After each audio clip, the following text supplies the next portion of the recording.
Hello, and welcome to In the Roud.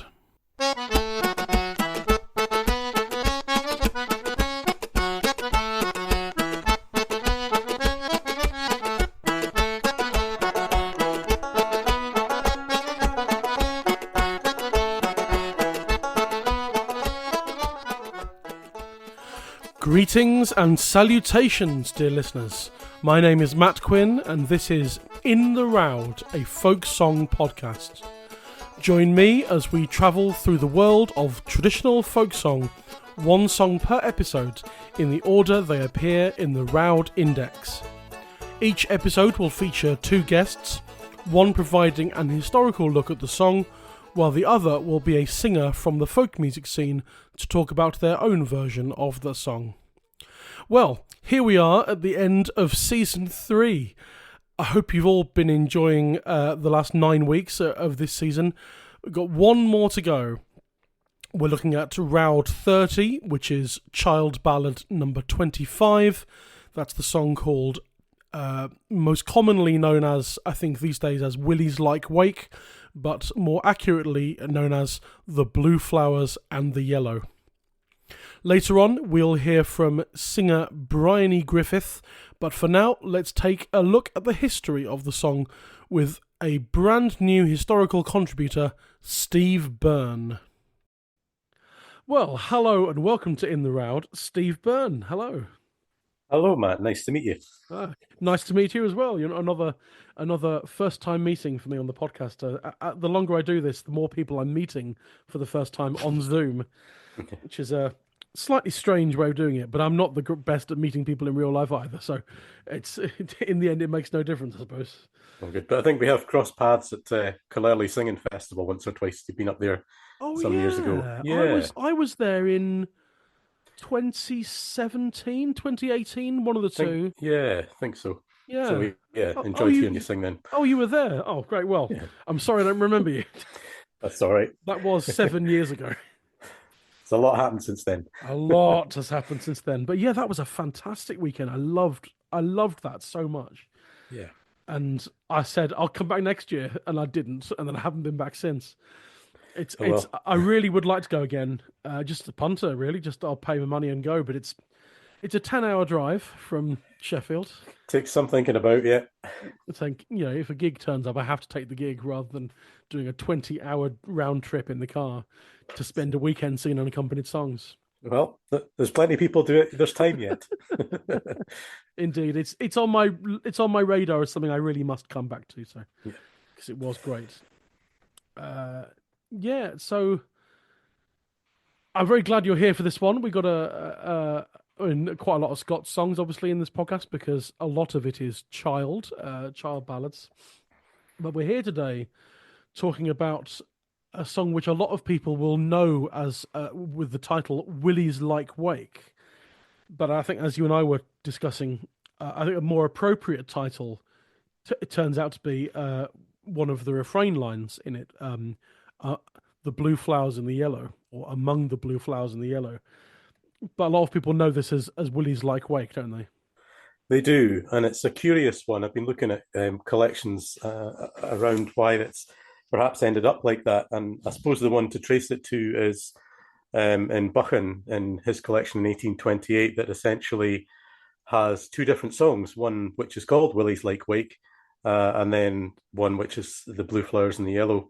And in fact, I'm just going to leaf through the collection just to double check that the one that's most commonly known in terms of the singing, he literally gives the title Blue Flowers and Yellow. So it's not among the blue flowers and the yellow or the blue flowers and the yellow, but it says Blue Flowers and Yellow. Oh, okay. And the thing that's intriguing about that is, we'll come on to it, but that's the same title that appears on the front of some of the chapbook examples. So chapbooks would occasionally have a truncated title to fit that kind of cover page that would often have the woodcut on it. Yeah, sure. And it just says Blue Flowers and Yellow. So I found that interesting. But there is an earlier song in the other volume of Buchan's collection called Willie's Lyke Wake. The broad stories are the same, but the style of the song and the rhythm and the meter of the songs are very different. Okay. Well, Good. Well, I'm sure we'll come to that later on. Yeah, so it's just weird because obviously on the folk revival side, it's Willie's Like Wake is it, isn't it? It's what people tend to know the song as that sort Yeah, of and thing.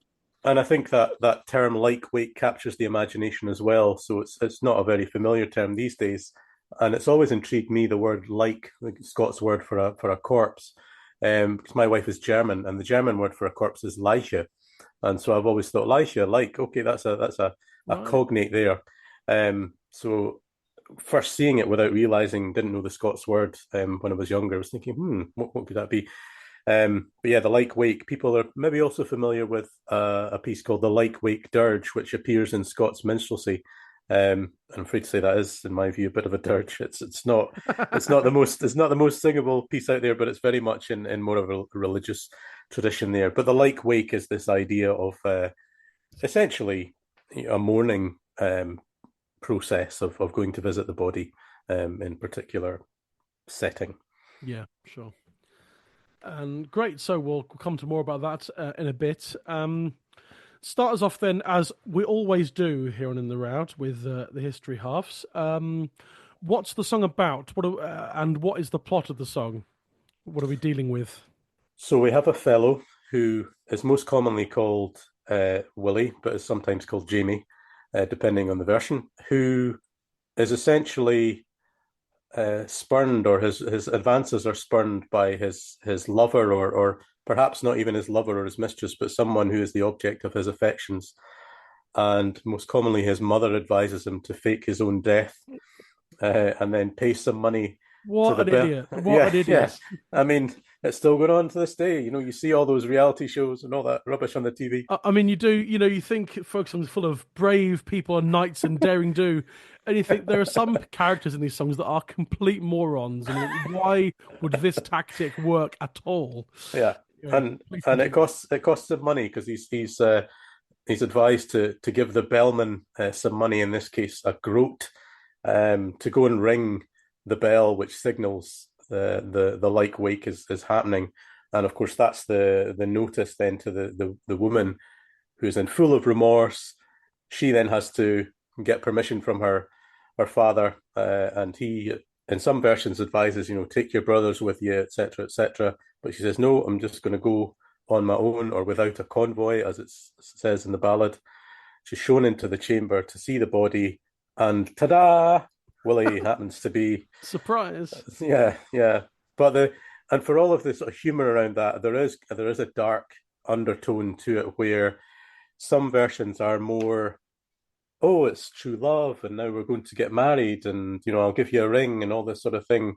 But then there are the references to, she asked to leave with her maidenhead intact, and he says, no, you will never leave as a maiden, and you will go home as a wife with child, and all of this kind of thing, which has been reflected upon, particularly by some other revival singers. June Tabor, for example, calls it out in the notes to her version. But essentially, it's a pretext for rape or forced marriage. So, Yeah, it's as a we often bit. find, It's not very. Yes, I don't know. It's a questionable life choices indeed. and decisions making, but yeah, It's, it's it's, okay. it's interesting to see the way that the ballad is kind of made. The ending is often written in slightly different ways, as if to almost soften the dark aspect of that story. But yeah, Yeah, absolutely. And yeah, it's a rather extreme tactic to try and gain the love of a woman you like, is to pretend that you've died. I mean, there are other songs. This is not the theme is not uncommon in folk music, because we've got songs like Claudie Banks. I think most people know from the Copper family of Sussex, where it's those broken token sort of ballads, mm-hmm. except that he sees her, he comes back to her, but all he claims that he has heard, because she doesn't recognize him, Mm. and so she says, "I'm waiting for my true love to come back," and he says, "Oh well, I heard he died," and she says, "Oh well, I'll never marry anyone ever again. I'll never fall in love with anyone," and he goes, "Surprise, it's me." And in this one, he goes so far as to actually lie there in the coffin or in the wake, and in some versions, the version I know, it's when she goes to kiss him. I think he kisses his forehead or something that he suddenly springs to life and says, Yeah. "Don't worry, darling. You've proved your love. You've proved your love to me. Now let's get married and let's go to bed." And not, and I think she would have decked him. But, Well, indeed, and that there is a prevalence of people who do not recognise people in ballads as well after 7 long years and all of that. But it always bemuses me that those things happen. But otherwise, I suppose you wouldn't have the story. So well, we had that recently with a song that came up relatively recently in this season of the podcast. Apologies, I can't actually remember which song it was, but we had the idea that, yeah, not remembering or not recognizing someone after a time away, and I think, well, there wasn't even phones back then, let alone the internet and social media.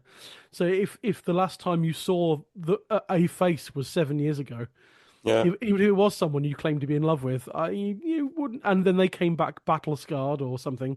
yeah, There's cause. I think there's a relatively sort of good sort of argument for the not recognizing someone. But in this extreme, she does recognize him, but he is lying there pretending to have died, indeed, which is indeed. a rather extreme one. So, and not a particularly recommended tactic for courting someone. No. So is this how common and how common is this song? Was this quite widely found, or has this ended up being quite a localized sort of song? It seems to be relatively localized insofar as there are no versions that we can find really outside of Scotland, and even within Scotland, the versions that we have are few. We're really only talking of a handful of versions. There are several examples of them appearing in chapbooks, which suggests to me an element of popularity at the time, because these songs would have gotten around, and people would have taken, I suppose, commercial decisions to have published them. So there are 3 records that I've managed to find of chapbooks, 2 of which came out of Greenock, a printer called W. Scott, who someone in one of the online sites, if you look, has managed to confuse with the great Sir Walter, but no, it's not him. It's just a lowly printer in the town of Greenock over in the west. Right, sure. And then there's another one which I've chanced upon today, just before as I was preparing, from Kilmarnock. So again, in the west of Scotland, dates to around 1815, 1820, thereabouts. Found amongst a collection at the National Library of Scotland of Napoleonic songs, and it happens to be the first in Right. a series of 4 songs. The other 3 are kind of militaristic around soldiers and seamen, that sort of thing. So yeah, Okay. and that's the one that has literally the title "Blue Flowers and Yellow" on the cover. Right, sure. Actually, I noticed that in the Roud Index there is one entry for America. There's Okay. a book by, well, it was collected by Helen Hartness Flanders in 1934, and it's printed in, I guess, Helen Hartness Flanders' book, Ancient Ballads Traditionally Sung in New England. Okay. So that's one. Excellent. It just says "Willie's Like Wake" is the title, and the first line Mm-hmm. is "Kind sir, if you please." But without actually seeing that Mm. page of the book, I wouldn't be able to say anything further. So yeah, it'd be interesting because there are essentially 2 types of text. There is the one that has the sun shines over the valley among the blue flowers and the yellow refrain, Yeah. and then there's the second one which, when we were talking earlier, could be likened really to the sort of Jock O'Brady's Lee, Johnny Cock school of things, where it has that kind of repetitive, "Though my love were in France, France, though my love were in France," kind of following that Oh that yeah. style of that ballad, and yeah, they seem to have come together. The stories are essentially the same, but I think artistically and lyrically, they're quite different songs. Certainly, that one, "As the sun shines over the valley," there's a sort of mellifluous uh, feel to that whole thing that seems to have been written by a scribe at some point and put into the chapbooks. That I think is certainly my preferred version of the ballad, and is the one that I think most people will recognise. But yeah, so that's the ones going back to about 1810. I think is the earliest record that we can find, and then it I was about to ask, yeah, what's the earliest date we've got? yeah, so 1810 seems to be that Scott the printer in Greenock, um, and then sort of 1815 to 1820 for this one in Kilmarnock. And then shortly thereafter, so 1828, we have Buchan appears in there. And as I said earlier, he has two versions of songs. One is Willie's Like Wake, which is essentially that one about If Though My Love Were in France, France. And there seems to have been a decision at some point to put it together then with the other song, Blue Flowers and Yellow, which is essentially that chapbook or the broadside version. Willie, my son, what makes you so sad as the sun shines over the valley. So obviously the theme and the story are fairly similar, but as I say, the form of the song, and I think that's referred to by some of the ballad collectors, that the form is quite different. So yeah, people will have their views about whether these are really the same song or whether they are just variants of the similar story. Yeah, I guess someone like Steve Roud has to make the decision to give it the same Roud number, or whether to separate them. And in this case, I think he did give it. Yeah, he obviously gave them the same Roud number, and therefore. So, what are then the key differences between those two sort of variants then? I suppose really it's the rhythm and it's the scene setting for me. So it is that thing that starts off, where the son is being asked, presumably by the mother, what makes you so sad? And then he says, I'm sorely sick or sairly sick for the love of a maid among the blue flowers and the yellow. And I used that word mellifluous earlier. I just think the flow, thinking of it as a singer, and the way that just works is just so rich, and it just works as a piece of writing for me. Um, there's occasional bits that I think in the other song that it just seems a little, I don't know, a little clunky. And then when we had a look at the melody that was in Bronson, it just felt that, I don't know, there was just something a little awkward about it, I guess. That's what I would say. It's hard to pin these things down. I liken it sometimes to some of the work I've done on versions in Walter Scott's Minstrelsy when I worked on that for a few years, is that you find that the more he finds versions and adds them into later editions, the less singable they become, because he almost becomes like gorging on the different versions that he can find, and the singability seems to go out the window. And so for me, Was that the first one in Bronson? so it's the fourth one in Bronson is the one that I'm talking about with a different melody Oh, with beg your this, pardon. That's right. yeah, Yeah. where it's got this kind of Jocko Beardsley refrain of "Though my love were in France, France, though my love were in France." Um, yeah, and it brings in some other motifs, I guess. So he has written a broad letter and sealed it with his hand, sent it on to his true love as fast as boy could gang. I mean, you're getting some of those floating verses in there that come from other ballads, Bethelny and all these sorts of things. When she looked at the letter upon a licht lach, then gave she. So part of me wonders whether this is a construct of some kind, whether it's been put together from something else. Um, Well, sometimes you have to wonder whether, because this is longer, considerably longer than the song normally is. hmm, And sometimes you'd look at it both sides. Would this be a construct and an extension of the shorter one, or is the shorter one a cut down version, a more concise version of the longer one? yeah, Because I indeed. notice in this one you've got Willie's three older sisters in this as well. I know. So there's more detail in this. So whether that's been cut down to make a more concise blue flowers in the yellow. Indeed, and what's it? Of course, in that version, there is no evidence whatsoever of blue flowers in yellow. So it does ask the question of, what is going on there. It's almost as if they come from a couple of different. Well, they've almost certainly come from a couple of different hands, and I do get that there is a coherence to the story being very similar, but there's a kind of structural kind of blockiness about that Willie's Like Wake one, as Buchan calls it, where it is taking quite a lot of common motifs, about saddle to me a steed, and she has cut off her yellow locks, and get out on high hill head, and all these sorts of things that are, I mean, it's classic ballad language, really. Yeah. So it just says to me, maybe at some point, I mean, it's potentially this might be the older one, and it may be at some point a broadside or chapbook scribe has decided to write a more lyrical version for general consumption. Quite possibly, yeah. Oh, Willie's got three older brothers and three older sisters, in I mean, fact. they're all there, man. you know, I mean that's yeah, Yeah, he's one of seven. Not that that really matters much in the song, but it just means that because they're making the older brothers are making him a beer, the coffin, yeah, and the sisters are making for him a sark. What's a sark? a shirt, Ah, thank you, shirt. Yeah, thank you, very that's a good. good Northeast Scots word for Oh, because the a one shirt. half of it, cambric, fine. Okay, I should have Yeah, clocked the next line, the cambric bit, because we had yeah, cambric shirt. That's the Elfin Knight Scarborough Fair, that's it. and the other needlework. Yeah. So and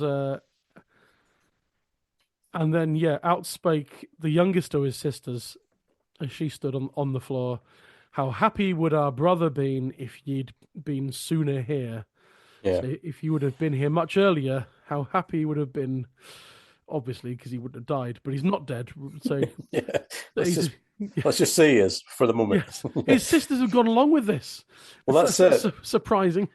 and that's quite a different character to the other version, which essentially is the bellman is involved in saying, here's the Lyke wake. He's signaling the Lyke wake through the town, and the woman hears it, the maiden hears it, goes on to the site of the wake, and is warned to take her own brother with her, to basically for protection, etc. And she decides not to do that. She declines to do that. So it's a very different tenor of I think what we've got going on here are motifs. This idea of the Lyke wake, but the two versions are pretty different, really, in terms of the Mm. characters and the rhythm as well, and the musical and poetic structures. That's right. And I was just noting, I always try and figure out how long the song takes before it tells you the name of the characters. Apart from the title, obviously, with like Wake. But looking in this Yeah, one, I'm scanning through it in Bronson, and it's verse 8 yeah, when you find out his name, which is Willie. yeah, She has cut off her yellow locks, and she is on to Willie's Lyke. And it's the final verse when you find out her name is Annie. yeah, yeah, And then he started to his feet, and thus to her said he, Fair Annie, since we're met again, parted no more we's be. yeah, So she doesn't get a name until the final verse, until he says, Let's get married. indeed. And then you're into, are these broadly generic ballad names, Sweet Willie and Fair Annie, and where are we with all that? It definitely comes out of that stable for me. That is Yeah. that kind of the And then, woeful death and the the briars growing between and all of that sort of stuff. absolutely. And yeah, she doesn't even get, in the blue flowers and yellow one, she doesn't even get a name at all. Yeah, She's just the one he likes. And then there's other names turn up in the number one in Bronson, text adapted from Buchan, sung by an old woman in Banffshire. Oh, Willie, my son is the very first line. mm.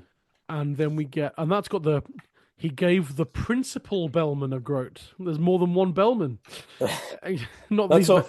That's you know, troubled me when I was reading it. I was thinking someone has put that in because I don't. Would you sing principal? He it doesn't sound gave the like, principal. I mean, it just goes. It trips over my tongue, and it just. it doesn't sound like a word that has gone through the evolving oral tradition, does it?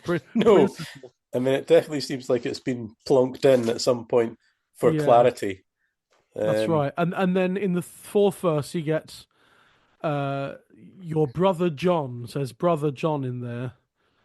Yeah, And yeah, and that's it. That's the other name is the brother John in that one.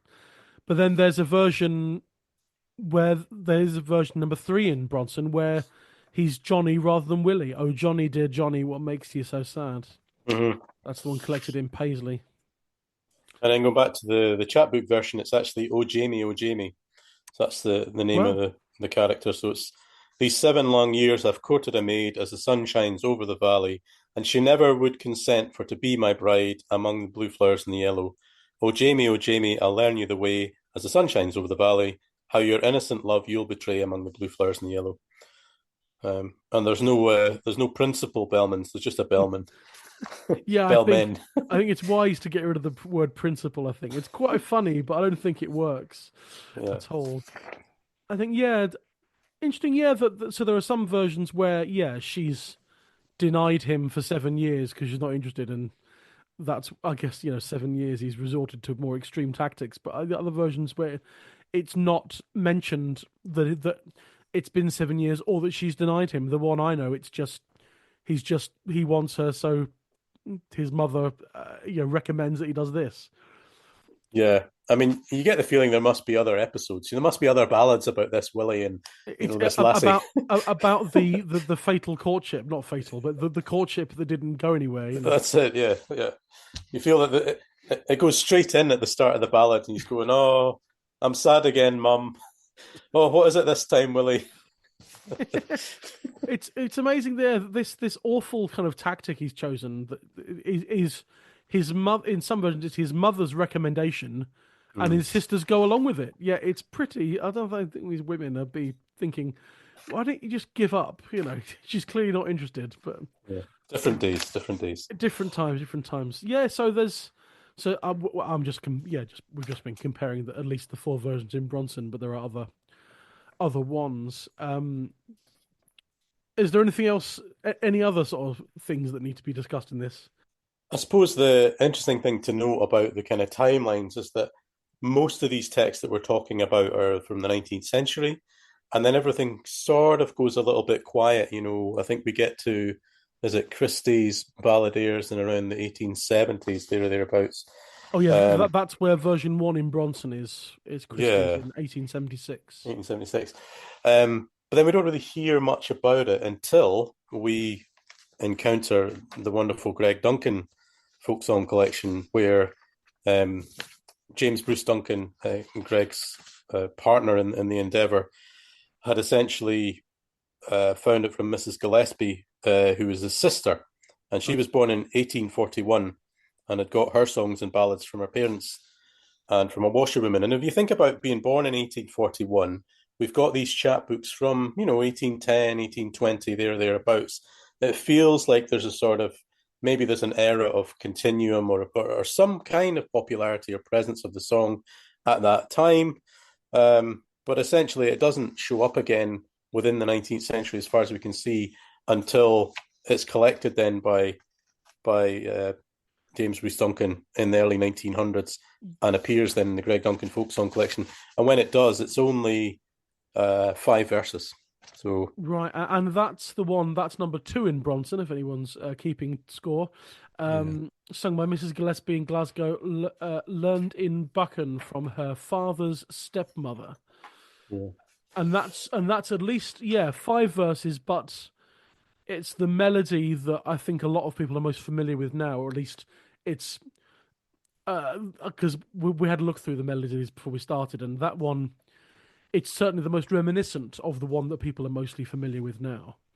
exactly. Yeah, it's the one that people know from the singing of the likes of Arthur Watson, and it's definitely the one that I've heard most frequently. And Alexander Keith remarks upon it in Last Leaves of Traditional Balladeers, which was the first publication, as many people will know, of any of the Greg Duncan collection in 1925, before we got into the full publication in the 1980s through to 2002. He remarks on a similarity of the melody with Loch Lomond, which reminded me a little bit of the dum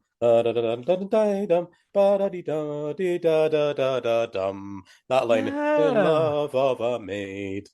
that's right. And Because yeah, what we've got here among the blue flowers and the yellow, I'll just sing a bit of this. We've got, "Oh Willie, my son, what makes you so sad? As the sun shines over the valley, I lie sorely sick for the love of a maid among the blue flowers and the yellow." And yeah, you're quite right.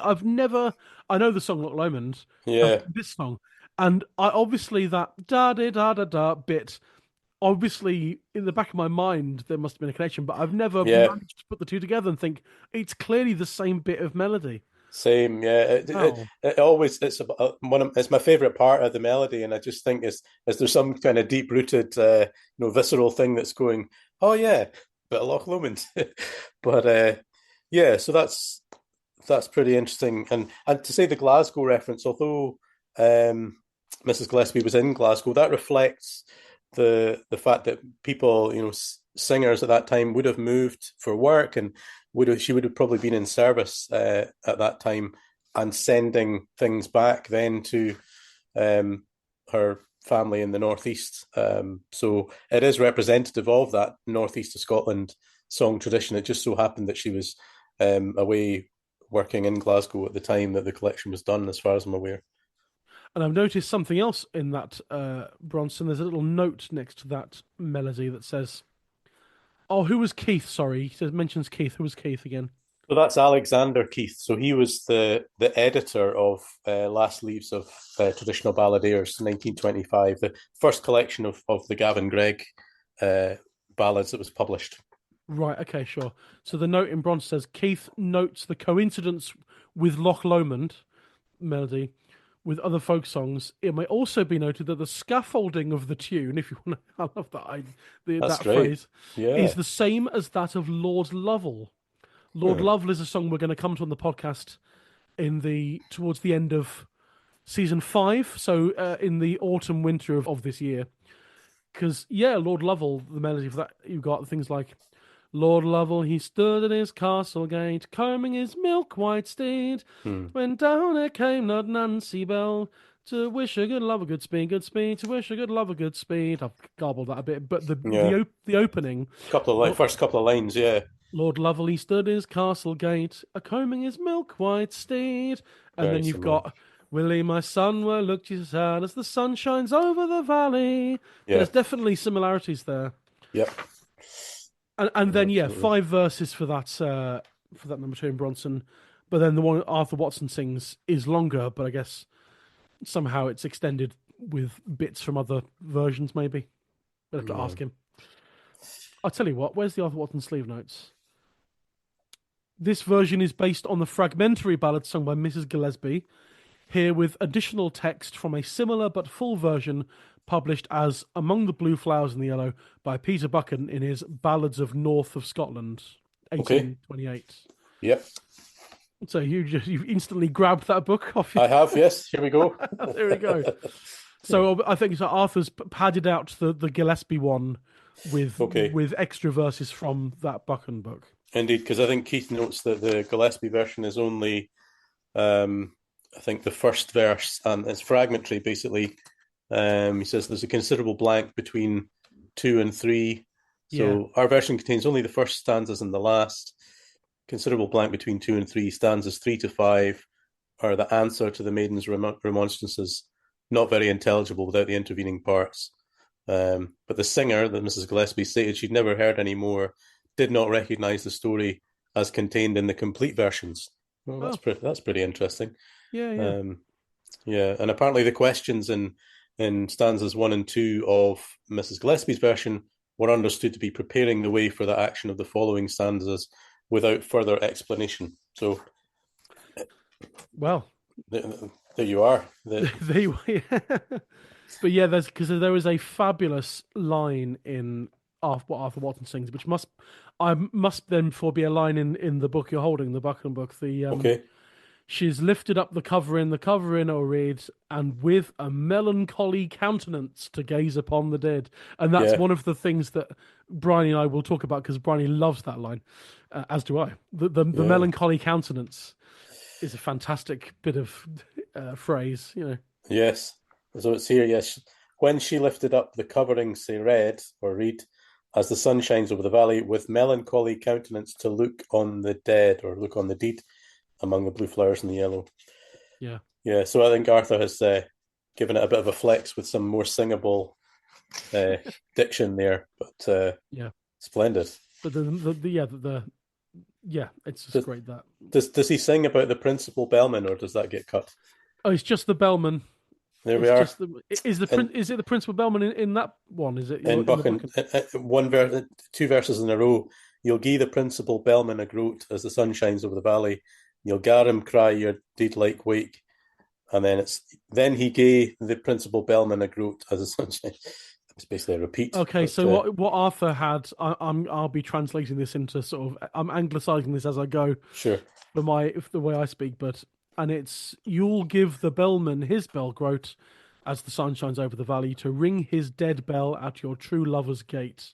yeah, And then the next verse is him doing that. He's given the bellman his bell groat and yeah, he's rung the dead bell at Willie's true lover's gate. yeah, It's the child ballads when you get a verse where someone says, "I'm going to do this," and the next verse is him doing it. yes, There's you yes, could almost get rid of that first one, but I guess it's his mother giving him the plan, so you could keep it. But in some instances, you could just get rid of that and go straight to he's given the bellman the bell groat. yeah. You know, uh, but yeah, and so Willie's got seven. Willie's got seven brothers in that version. Oh, flipping heck. Right. Okay. Willie's and she's gone down to Willie's yet, and Willie's seven brothers were standing thereat. And yeah, and then there's something about you won't be a maid in a quarter of an hour, which I find really, really odd. Yeah, I'm not a fan of that particular No, I line. know it's a bit weird. I was mildly worried, but it's and then it's got an almost the last verse as well. It was at Willie's wake that she got her bedding, and the very next day was her gay wedding. At least it rhymes, but it's a Slightly McGonagall-esque, perhaps, but yeah. yes, but it's clearly someone thought, oh, bedding and wedding rhyme. That's good. Yes. So yeah, I mean, I'm sure Bryony and I will be dissecting Arthur Watson's version a bit because it's quite fascinating. Yeah. The way he's taken bits, he's completed it, hasn't he? He's taken that Yeah. fragment and he's just completed it using verses from that other book, the one from Bacon. And it was interesting. I think you said there was evidence of it amongst the James Madison Carpenter collection. That makes me wonder: is there? Oh yeah, There's no recording attached to that, is there? Was it just a manuscript reference? it's just a manuscript reference in the Roud Index among Okay. the blue flowers and the yellow. Okay. In the James Madison Carpenter collection, 1905, collected by James Okay. Duncan. All right. So that's the Mrs. Gillespie version. Okay. Right, sure, that's going to be that one, isn't it? Yeah. Yeah. I suppose the other thing to say is that although the ballad isn't all that common within the British Isles, it seems to have, or at least the motifs and the basic story seems to have a fair bit of currency in continental Europe, especially in Scandinavia. Child does one of his deep dives across all matters Grundtvig and beyond, and references to various manuscript versions from as early as the 16th century, which is really quite astonishing. So I haven't had a chance to go through all of the detail of that, but he seems to think that there's a good link with some of these kind of Lyke wake traditions in the continent. So there's a whole heap of versions that go from Scandinavia, and then several from Hungary, Italy, and Slovenia. So it's definitely worth taking a look if that's your thing. An Icelandic version as well. So it seems that the motifs and the history are certainly there in the wider song ether, but not a massively sort of widespread song, especially when you look at the Roud Index, because there's 28 entries in the Roud Index, but then 4 of those are the 4 versions in Bronson. Okay. And then how many versions in Child did he say? 5. So 9 of those are the 4 versions in Bronson and the 5 versions in Child. So in the end, you're looking at, it's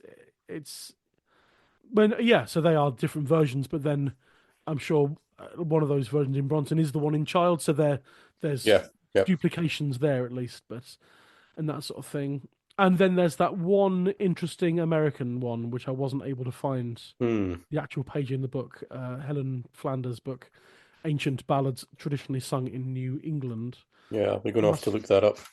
Yeah, but the other melodies then we can wrap things up in a minute with the other so the main melody we talked about was that one that's very similar to Loch Lomond and Bits of Lord Lovell. It's Yeah. number two in Bronson. We had a look at the number one in Bronson, the Child, which was a bit tricky to sing, but it had the verses are twice as long, and you got. Oh, Willie, my son, what makes you so sad as the sun shines over the valley? So this is it's mostly major, but most of the lines end on a minor. Yeah, it's a lovely minor. I quite liked it when we went through it. That sort of Yeah, minor ending that's to right. the main lines. Yeah, Sun really. shines over the valley. Oh, I am sorely sick for the love of a maid, and the sun among the blue flowers and the Hello. yellow. Is she an heiress or a lady so free as the sun shines over the valley, the valley? It's minor but up the octave. That she will. It's quite high, this one. Yeah. But considering how growly I had to make those low notes, this is quite high. Yeah. That she will make no pity on me among the blue flowers and the yellow. Yellow. So it's a very wide ranging tune. That's like a good octave Yeah. and a half. That's Yeah. over an octave and a half. Rather you than me. Oh, not But me it's either. interesting. It's something I would love to hear somebody give a good go at that, because I think there is something quite evocative about that. Yeah, That maybe fits the style of the song a bit more, because I've often thought I love the melody and I love the words in the more common version. But when you put them together, it's a pretty sunny sort of melody for such a grim story in a way. yeah. Although depending on the happy ending that you get, the Depending on whether you agree with the happy ending or not, well, quite there's that as yes, well. But that version has the prince. That's the Principal Bellman because that's text adapted from Buchan. It says 1828. yeah, So it's yeah. got the Principal Bellman and the brother John, but it's got both those refrain lines. And we found one that I was when I sang this to you earlier, version three in Bronson. I was singing it in the wrong key signature. I was singing it as if it was in A major with Mixolydian, but it's actually in C. So it turns out it's in D minor rather than A Mixolydian. I was singing it as if there were C sharps, but they're not. So I'm going to attempt this one briefly. Oh, Johnny, did Johnny, what makes you so sad as the sun shines over the valley, valley? I think no music will make you glad among the blue flowers and the yellow. I quite like that Yeah. one, Yeah, that is interesting. Yeah, which makes okay. a lot more sense than the version I was trying to sing earlier because I, Yeah, I thought it was in like A Mixolydian yeah. because that There was was sounding really weird. it was, yeah, we were heading off at the I'm not quite sure where we were going, sort of Don't New know. England shape note, something or other. But And then version four, just to round this off, is G minor and all this written out in G minor. Da, da, da, da, da, da, da. And that's it. This is the one about France. If my love mm, loves me not, she lets. If my love loves me, she lets me know not. This is a dowie chance. I wish that I the same could do, though my love were in France, France, though my love were in France. So if my love loves me, she lets me know not know. This is a dowie chance that I wish that I the same could do, though my love were in France, France, though my love were in France. And there's a melody after that that goes really high. I'm not going to try that because yeah, you've done your bit. okay, but yeah, so, um, so they're all quite. They're all. Some of them have that high rising bit, dum dum da da da, but in different formats. But they're mm, they're quite different in ways as well, and I quite like them all. yeah, although that last one, I come back to my suspicions around it being some kind of construct. There's just parts of the lines and words that they try to make flow into each other that I just don't think feel very singable. Yeah. But yeah, it's maybe easier once you're inside the melody and you get your head around it. But it does seem like there are words which you have to overly extend, or you have to sort of mangle a little bit to fit that melody. But who knows? Who knows, anyway. And so, talking of singing and melodies and things, it turns out there are no field recordings of this song at all. There are none. No, there are. Basically, it's a song that has come back into currency, such as it is. I mean, there aren't even that many revival recordings of the song. I think we're probably into a dozen or so, if that. Maybe, yeah. Yeah, and I mean, basically, people have got it from either have gone back to Child and got it, or Bronson, or like Arthur Watson did, the Ballads of the North of Scotland book by Peter Buchan. And so it's revival people going back to those old books and the last leaves of traditional ballads and balladeers. Yeah, and then the key one actually is McCall's recordings of the Child ballads. Oh, Ewan McCall, that's right. Yeah, so that in 1956, that seems to be a key one, and there's various records out there. I think Kenny Goldstein writes a wee bit about it, but yeah, not that many versions at all. In the Scottish context, the great band The Clutha, they sang it in the 1970s with Gordina McCulloch. So I'm going to go and look that up because I haven't heard that one before. And I said to you as well that there is a recording of the great songwriter and singer Adam McNaughton. Great guy, yeah. Yeah, in Tober and Dulchas, singing it in 1980. So that's worth folks looking up. But really, there are not that many examples out there whatsoever. So it's a wee bit of an orphan. It's amazing that it didn't turn up in the oral tradition, basically, or at least we never found it in the oral tradition. It doesn't mean it wasn't there. It's just that we never found it. Yeah. But yeah, I wonder. You start to wonder whether it actually was, whether it did end up in the oral tradition or not. But no one ever sang it to the collectors. Yeah, I mean that's quite distinctive when you think about it. If you zoom out and you think among the blue flowers and the yellow, there's just a fluidity to it that you just think people would have liked that and would have kept going with it, surely. But it's odd that it just seems to drop away. But we have no evidence of it being sung, at least. So yeah. So, there will be no clips for me to play in the middle of this episode. But nevertheless, that's it. Right, okay, well, we'll leave things there, I think. That's been really fascinating. It's a song that I was aware of only because of Arthur Watson, really, and that album he made with Shepherd and Spears, Over the Hills, an album I have plundered a couple of times for songs myself. I sing 2 songs from that album myself in various bands. And I did learn a third as well. Of plundering that quite a lot. So other than that, I didn't know the song at all, and so it's really fascinating to delve into all that stuff and chat about it. So yeah, and I'll declare a small interest in that. I really came across it when I was working with my great friend Chris Wright and Lucy Pringle on their album in 2010. They brought it to the table for that. I was producer on that album, so that was when I first came across it and was just, I really just loved the melody. I hadn't really even heard it that much before because there'd been so few revival recordings of it. I think that was the first time I really got into knowing the song, so 15 years ago. Right. Great stuff. Well, yeah, we'll finish there. Yes, thank you so much for coming on and doing this. This is your time and effort on this is very much appreciated.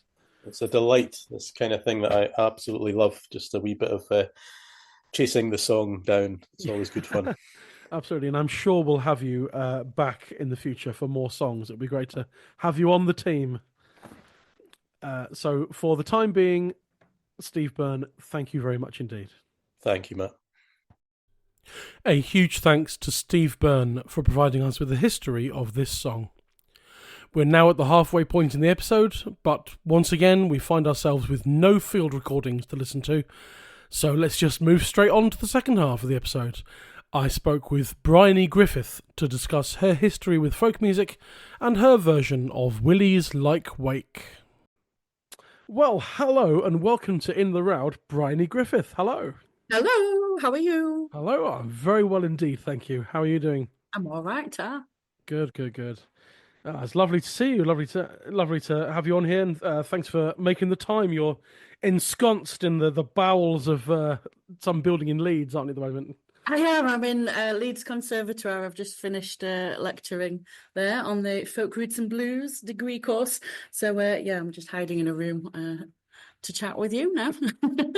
Excellent, excellent. How long have you been at the Leeds Conservatoire then? Were you there since the course started, or were It you? started, yeah, which was Oh, 2017, 18, 17.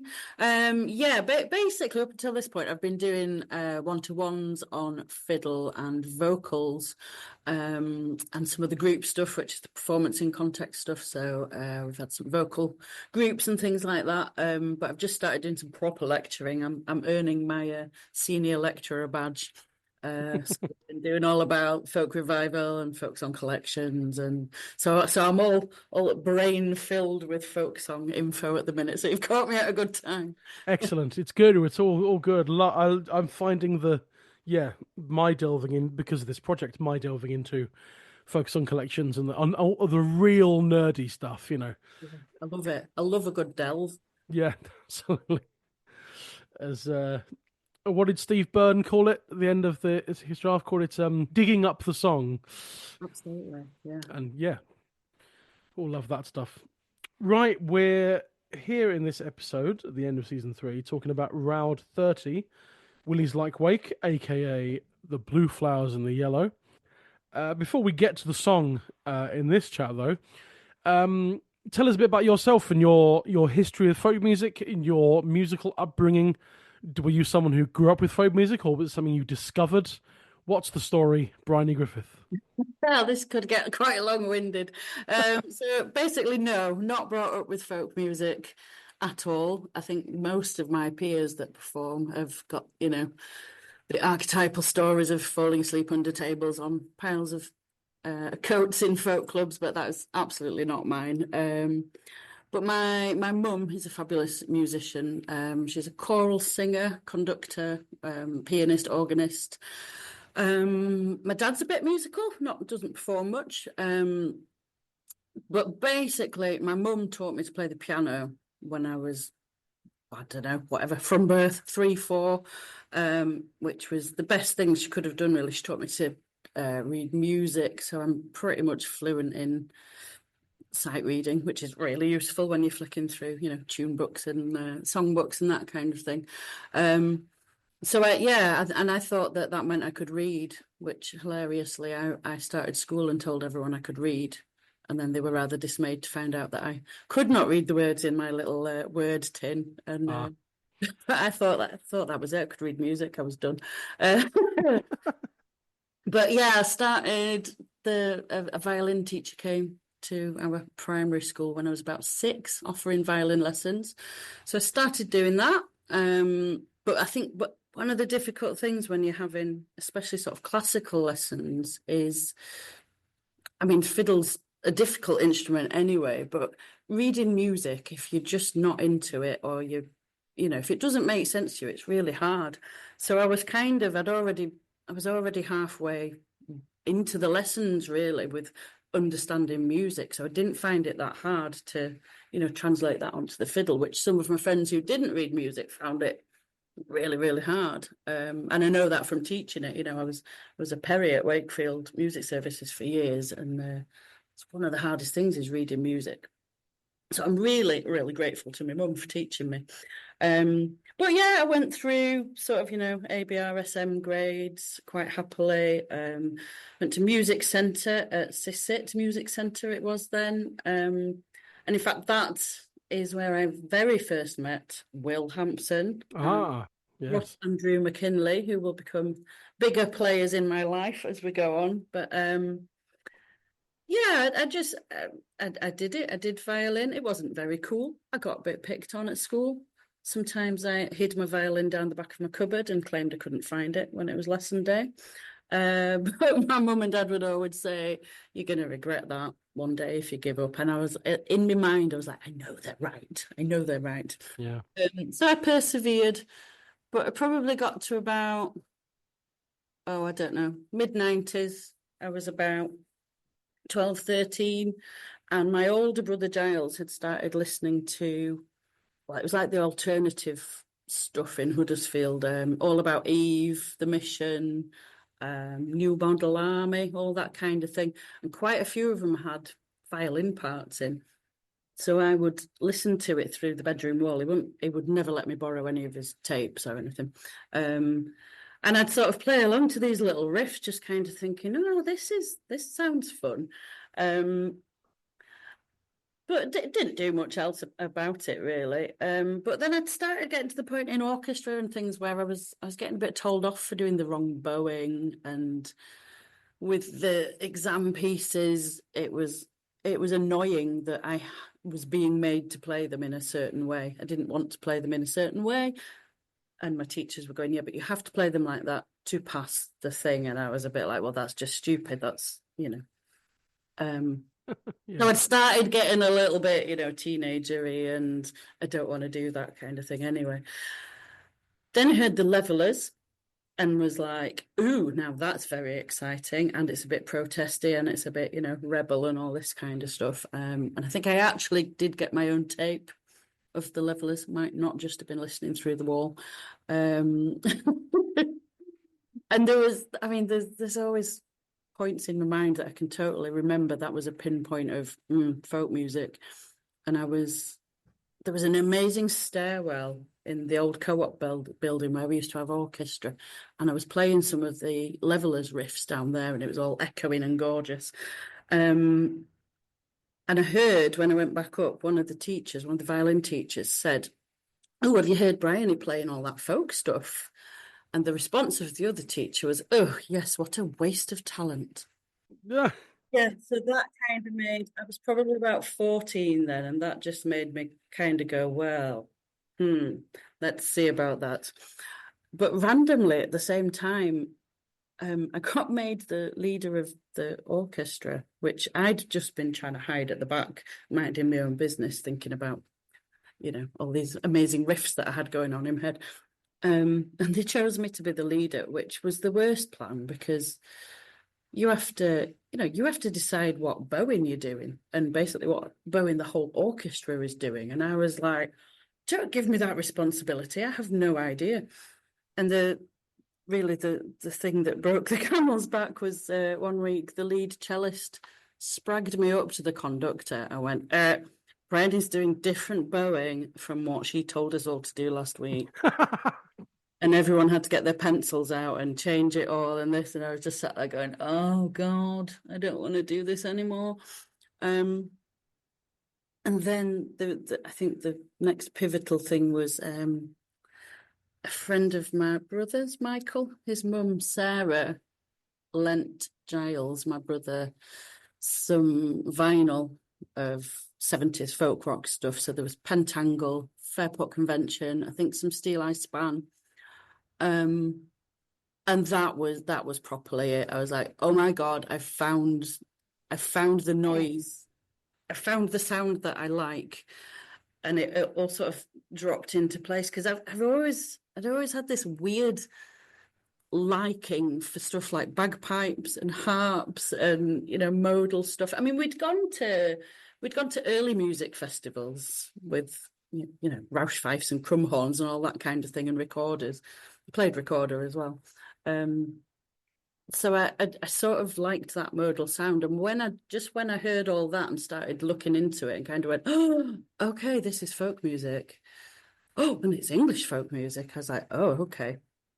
So yeah, then went down my own little path from there, discovering things. Obviously, we didn't have internet or anything.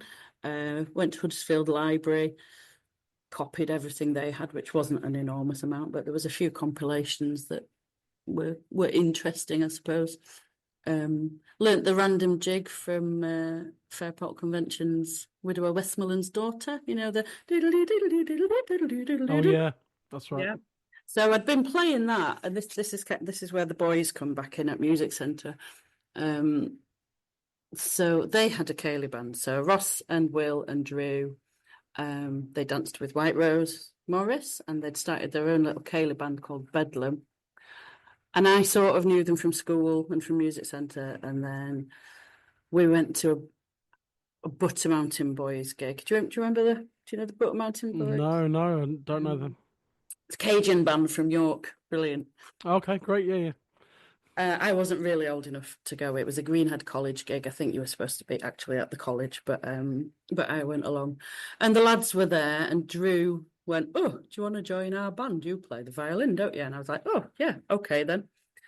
Went along, auditioned with my little random jig tune, and they said, "Oh, cool, yeah, why don't you join the band?" I didn't even know what a ceilidh band was at that point. I had been to barn dances, but I didn't actually know that was the same thing as a ceilidh, and I just went, "Yeah, all right." And I don't really remember asking my parents. Maybe just telling them at that point. but looking back, I don't think I was grateful enough at the time, because it was like coming up for GCSE years, and they could very easily just have gone, "Don't be stupid," as if you're going to join a band and travel all around the country when you've got your GCSE coming up, But they let me, so I should be very grateful for that, really. And that was it. Joined Bedlam. We did gigs all over. Mac and Nicky drove us all over the place. We did all the festivals, Sidmouth, Whitby, all that kind of thing. Didn't you do Whitby last year as well? We did do Whitby, yeah. We are still going. We're still going, yeah. I thought so. I tried to wonder that. Yeah. We never actually stopped. We've had dips where we haven't been as busy, but no, we never officially stopped. So 1993 was when I joined Bedlam, showing my age now. Okay. Very good. I won't say how old I was in 1993, but we'll leave that there. Yes. I was alive. Yeah, I was going to say, were you actually born? Oh, yeah, I was, but But anyway, and then I think the first time I think I was aware of you, I can't actually remember when we met. It's obviously quite a while ago, but I can't remember. But I remember being aware of you because I knew that you were in the Demon Barbers, and I'd seen Demon Barbers gigs and things. Yeah. So it was. Well, that was 2000, I think. I started doing that, but yeah, I suppose there was quite a big chunk between that. So, yeah. So I went off on my own little fiddling thing, really. But I think at that point we were playing a lot of Irish stuff, Scottish stuff. It didn't matter to me what it was. If I heard a good tune that I liked, we would arrange it in the band. But I did. Well, I ended up doing music A level. My mum was my music teacher. That wasn't perhaps the best plan, really. But when it came to going to uni, I absolutely did not want to study proper music. Not that folk music's not proper, of course. But you know what I mean. I didn't want to do classical music, but I'd kind of cornered myself because I did languages and music for A levels. So, and no one really suggested that I could just do any degree if I got on it. But so I was a bit cornered. So I chose modern languages, and I went to Hull Uni and did that all the time, thinking, "Aha, I get a year abroad, hurrah!" So I went to Brittany on my year abroad. Found all the local musicians that were in the Bagad and that kind of thing, with all the little Binu and corneroos and all that kind of stuff. And I thought I was just going to go there and sit in the pub and absorb all these Breton tunes. And this was another big turning point, really. I was a bit shocked to find that they were all sitting in the pub, which was called Le Swansea, and they were playing Irish tunes. Like, what are you doing? I've come to learn all your amazing Breton tunes. And of course, then the penny dropped, and I went, well, that's what a lot of us do. We sit in the pub playing Irish tunes. And I was like, why do we do that? But I'd also gone to Brittany armed with my brand new copy of A Northern Lass, which Jamie Knowles had just published. So that was kind of when I started going, hang on a minute, I should be doing Englishy stuff. And also I found this amazing group of friends who were really sort of being a bit revolutionary about Breton culture and all that kind of thing. They had a big songbook that copied loads of 70s revival songs down. and they just sang their heads off. And I'd never been comfortable singing before, really. I got made to do it, and I sang in church choir. I would always end up doing the alto parts, partly because no one else was there to do it. So I've always kind of been a slotty in singer if I ever got put in choirs and things. But again, there were things that made me not want to sing. I got called a foghorn at school, and someone at church asked me if mine was the boy voice. So, Oh, thanks. Yeah, great. But these singers in Brittany, I was like, oh my God, I think my voice fits in here, just really hollering all these big choruses. So I came back from that, back to England in 1999, very much like, right, I'm gonna do English tunes, I'm gonna do English songs, and I'm gonna really go for it. And Steve Gardam, who we've known for a long time, Steve Gardam of this parish. Of this parish, indeed, is a very big contributor here and in the Roud, yeah. Absolutely. Well, he told me that there were copies of the child ballads in the university library at Hull. So I spent my final year, my fourth year, photocopying folk songs from the library. I used up all of my photocopying card, and they wouldn't be anymore. And that was that, really. That was when I started, like, wow, folk song, yeah. I'm into that, and reading about it and learning about it, and understanding what all these songs were about, really, and wondering where they'd come from. Although, yeah, I think I properly sort of became aware of you in the group, the Demon Barbers. I think, but I subsequently realised that you were also in the Witches of Elsick.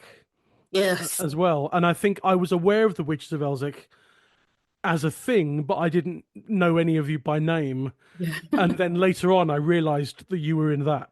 Yes, I think people still do that with all of the things. Yeah, I've seen you before, you were in that. So I went up to Newcastle after I'd finished my degree because Will of Bedlam, who is now my husband, fancy that. It's a proper folk song story. Met him when we were 7. We played in a Cayley band, and yeah, exactly. So romantic. I know. Dog Rose as well, Morris Teens. So he was basically up in Newcastle already, and I wasn't sure what to do with myself after my degree, so I just moved up there. I kind of started a master's degree, but I don't know why, because I didn't really want to do it. And I very nearly moved in with a random group of students who had advertised a room. Luckily, I went to the Cumberland Arms for Newcastle Kingsman practice night. Will went to practice. I sat downstairs in the pub playing tunes. I had met her before. Gillian Tolfrey was there. Yes. It was just like, yeah, come and play tunes, come and drink with me. And then I'd mentioned that I was off to see this house the next day, and she basically just went, don't do that. We've got a room in our new flat. And I was like, ooh, that sounds great.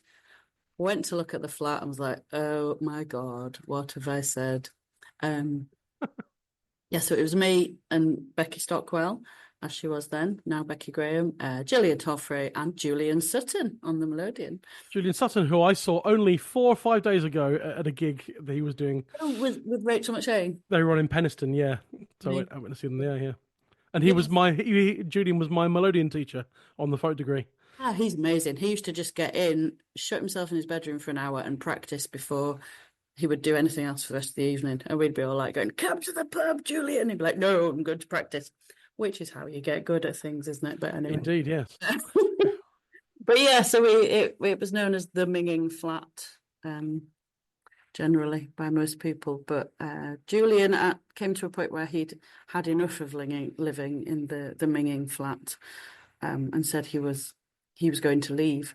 Which, fortuitously, at that point, is that the right word? Fortuitously, I don't know. It depends what you're about to say. I think luckily. Luckily. Yeah, I mean, we didn't want Julian to go, but it did leave us with a spare room, which just happened to be vacant at the right time when Faye Heald was moving up to start the degree at Newcastle. And there we go. And that was the Witches of Elsick in the Minging Flat, yeah. So we would just sing when we got back from the pub. There was always random people there because, well, I don't know if you do know what Gillian was like. She was very sociable. She would invite. No, I never met Gillian. Did you not? No, that was my.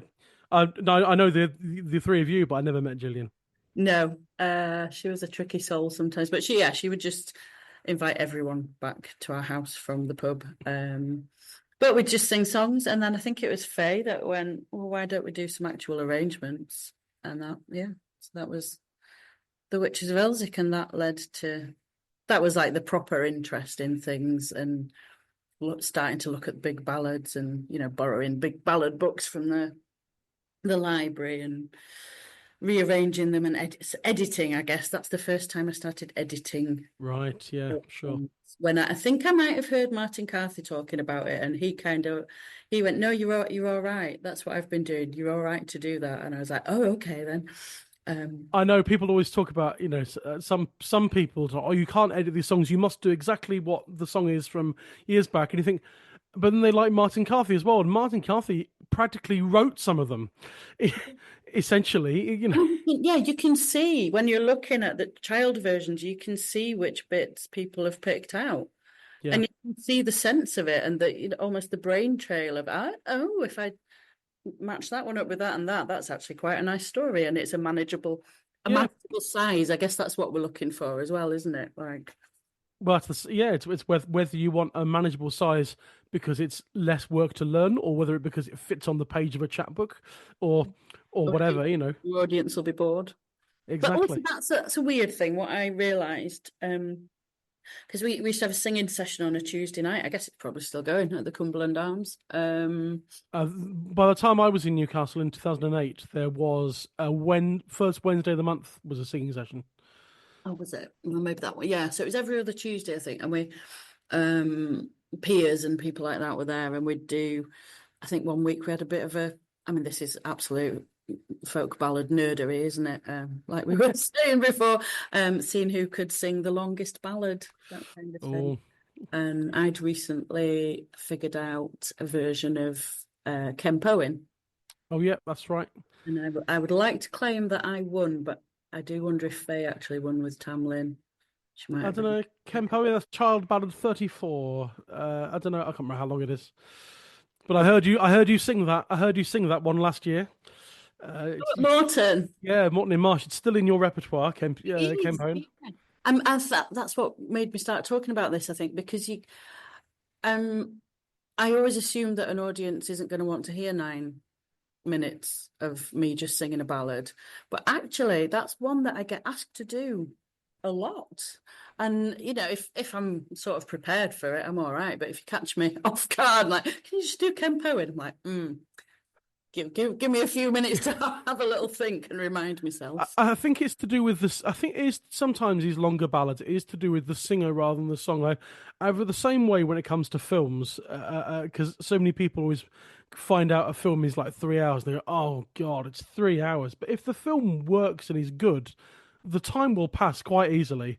Yeah. Only 2 days ago, I went to see a 3-hour Polish film from the 1960s at the cinema, and it's really slow. But if you get in the vibe and the zone, the time will fly by, and it did.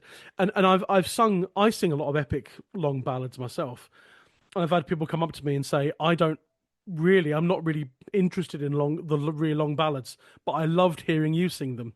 And so I think it all depends on the delivery and the singer and what you do to the song. The fact that it's long isn't really a factor in anything. Yeah, you can, and I say this to my students and things, like an audience will sit happily if they're enjoying themselves.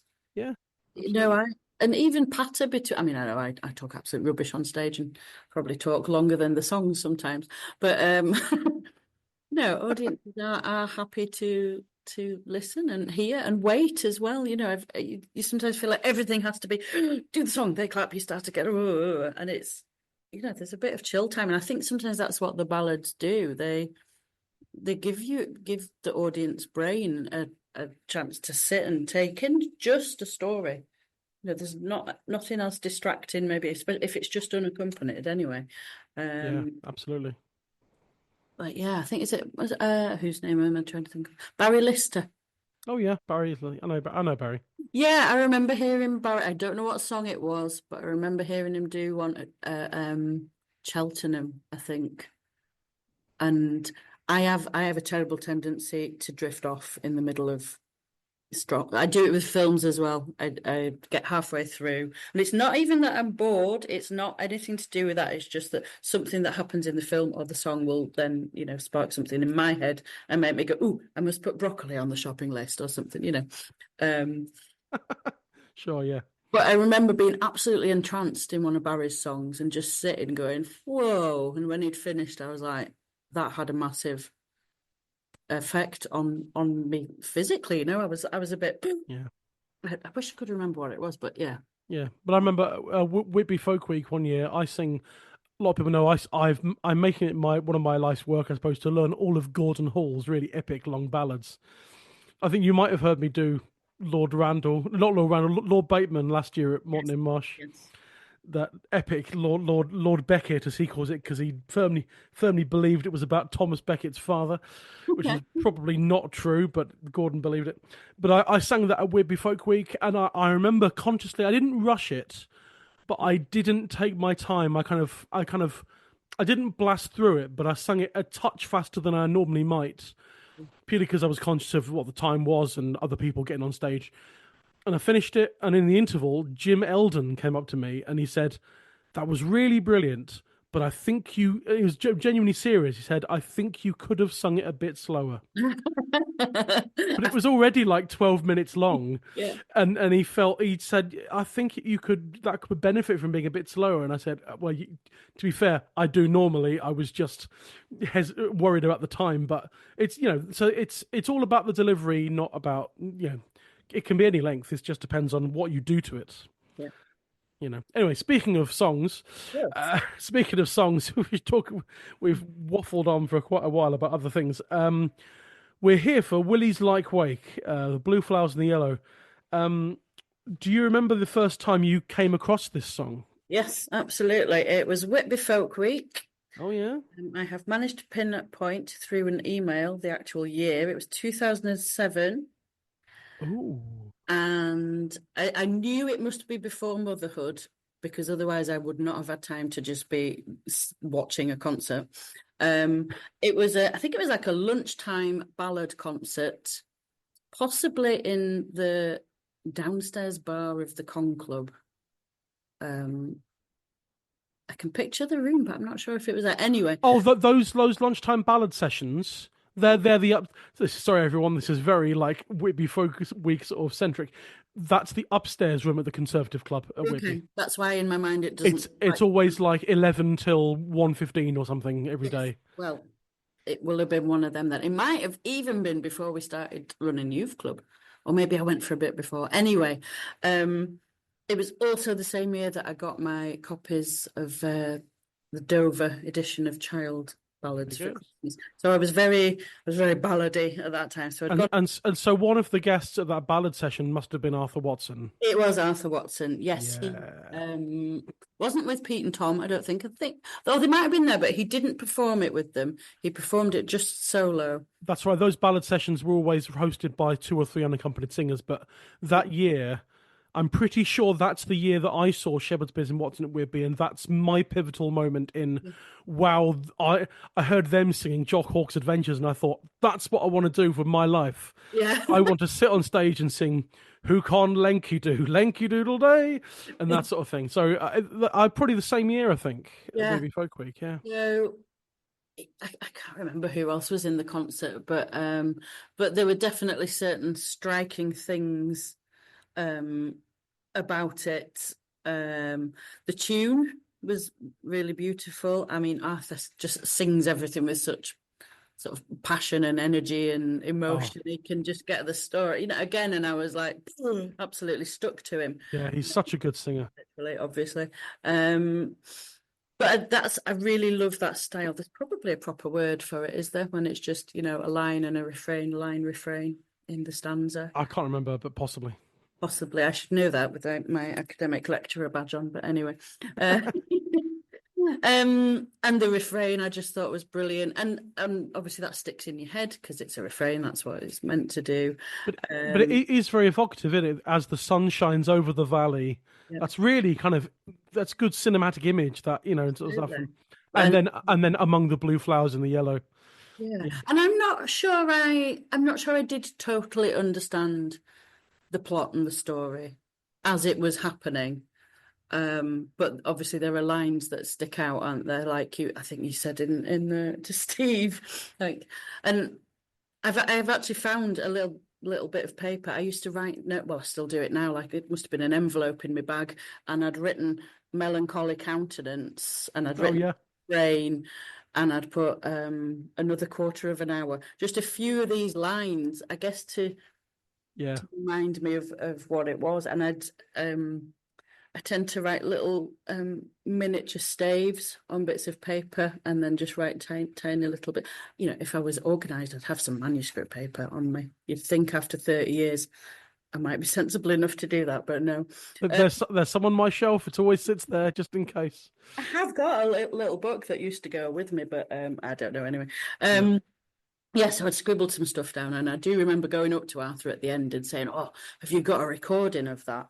And he was like, "Oh, no, I don't even know if they played it as a trio yet at that point." It's on their second album, so I think by that time it would be that year they would have been promoting their first album. Yeah, so I don't think they were doing it yet as a thing, but I know the year because I went all detective on myself, and I knew that I'd emailed Pete to ask if there was a recorder, because I think Arthur had just gone, "Oh, I don't know, email Pete."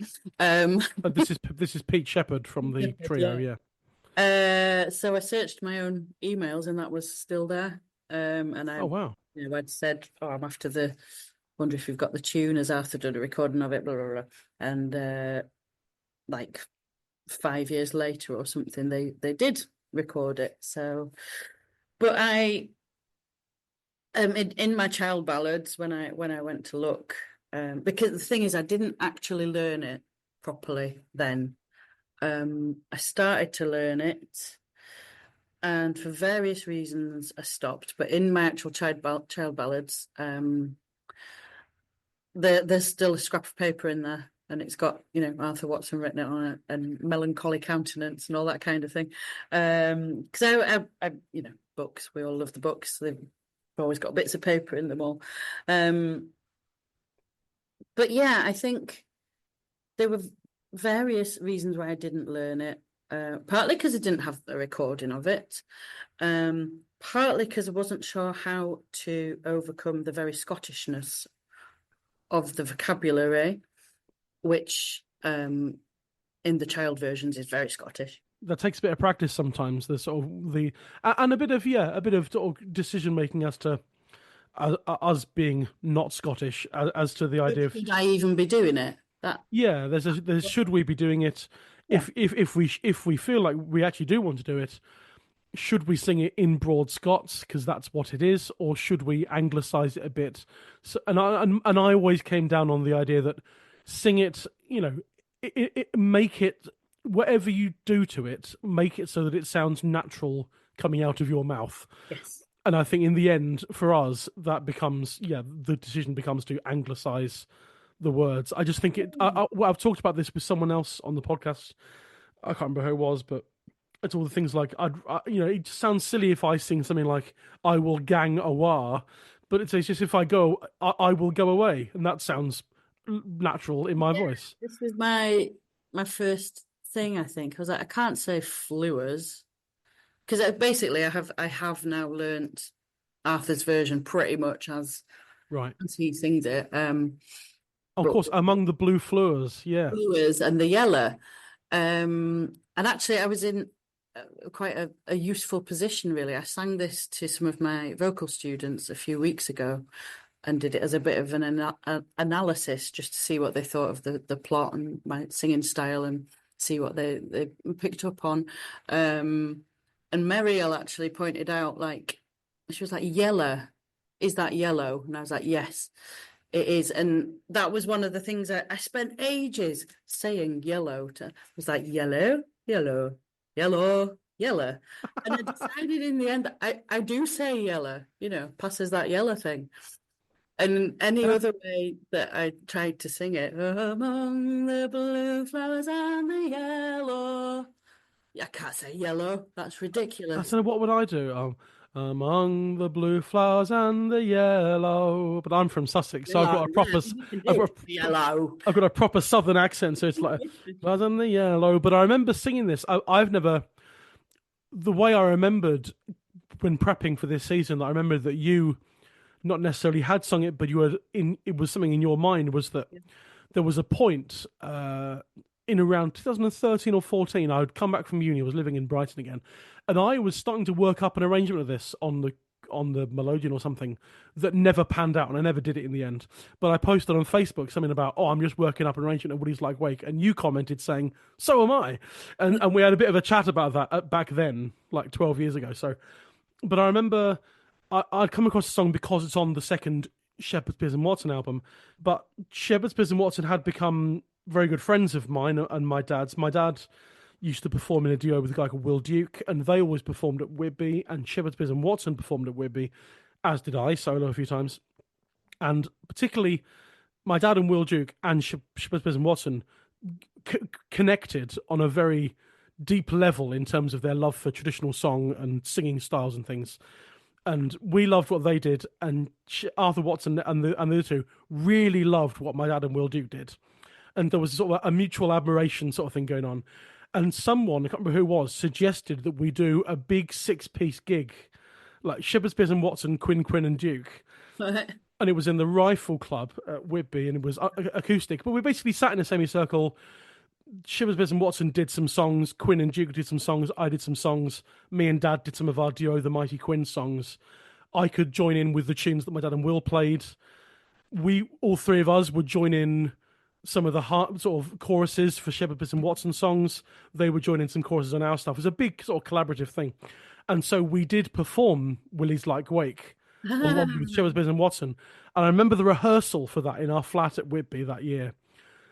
And Arthur very specifically saying that every line, the among the blue flowers and the yellow, every one is yellar, among the blue flowers and the yellar, except the final one. Oh, he doesn't want yellow. And you can do, and it's on the album where the final one is yellow. Mm-hmm. And I know we were told very strictly that it's all yellar except for yellow on the final one. Yellow. But do I say yellow or yellow? I don't know now. And this is I started doubting. I just think I was wondering if I say yellow or yellow. Okay, yeah. I mean, this is the funny thing is, so I didn't learn it whenever it was 2007, and I think I then did get the CD 2012, and in the summer when I was very pregnant with Jonah, and I think I probably started looking at it again then, thinking I'd have time to learn folk ballads as a new mother. So yeah, it's taken another 13 years, I think, to get around to it. And I probably wouldn't have done if you hadn't have asked me for this one. But there we go. Yeah, I did. I started doubting how I actually say anything, and then started doubting if I knew what any of the words were, really. And I do remember last time, the very first time I was looking at it, I actually thought in my head that like meant like. So it's like Willie's Wake. It's not actually awake. It's like his wake. I was like, it must be old Scottish for like. It's like it's like the thing is, I always thought actually that like, because I didn't look it up because I was an idiot. So I just assumed it was a word, and I assumed that it meant a word like fake. Because it's not it's a fake. It is a fake wake, isn't it? That's what I mean. So it's like awake, but not awake. Yeah. Yeah. So I thought it was just Scots for something like fake or like or like, but a fake. Yeah, that kind of it happens that often. There's an actual term for it. It's a like wake. It's a like wake. But yeah, so obviously like in this case means corpse. Corpse, yes, which I must have learned at the time, because there's little notations from last time of me, the research I'd already done. Yeah. But it's still it is used, the like word. It's in Lichgate. When you get the little roofed gates on churchyards. Oh yeah, yeah, Lyke Gate, which was where the bodies were put in the coffins on the biers before they yeah. went to church. There you go. Fact, there we go. But yeah, Willie's Like Wake. It is the wake for Willie's Like. Exactly. Willie's corpse. Yeah, Yes. Yeah, I can't say that's that, right. but No, but yeah, it's interesting with the Scots dialect though, because a lot of this stuff a lot of this stuff is fairly sort of what the word is sort of obvious as to what it is a Scots version of, or what the anglicized version would be. Things like it took me a couple of days to work out that Sarely was sorely, as in I lie sorely sick. I lie sarely sick. I guess if you read it off the page instead of just looking at it, and you actually say it out loud, it can help you think what it is. But there's some things like yet. She's gone down to Willie's yet. Yeah, I never figured that one out. Well, it's a gate. Ah, Well, in Yorkshire it's yat, and I have seen or read or something, while I'm flicking through dialect dictionaries as I do in my spare time of an evening. Farm yat, which I thought, and this is where it gets, you can confuse yourself by assuming something means something because it looks like it. Yeah. Farm yat, I decided was a farmyard. well, that's initially what I thought of just this very second when you said like farm yard. Yeah, but it's not. It means gate. So the farm yat is the farm gate. So I've not put yet in, but I've kept yat in because it is used in Yorkshire. I wouldn't actually say it, I don't think. Shut that yat, lad. And it will still rhyme with the next line. It rhymes better. It does rhyme better, doesn't it? It actually rhymes, yeah. Willie's 7 brothers were standing thereat. Which rhymes with yat. Yeah. So there you go. So you've improved the song. Absolutely. And red and dead, you can change them. Well, by very nature of because read and deed, so consequently Anglicized becomes red and dead, and there's no work needed. But yeah, they don't all rhyme anyway, to be honest. So. No, but had I known that yet meant gate, I would have been tempted to change yet to gate, to actually gate, but then I would have had to do some work on the next line and there was standing. Yeah. I would have to rewrite the next line to make it rhyme with gate, and so that therein gives you some harder work, And I would have had to say gate. So that would be another old Yorkshire. Indeed.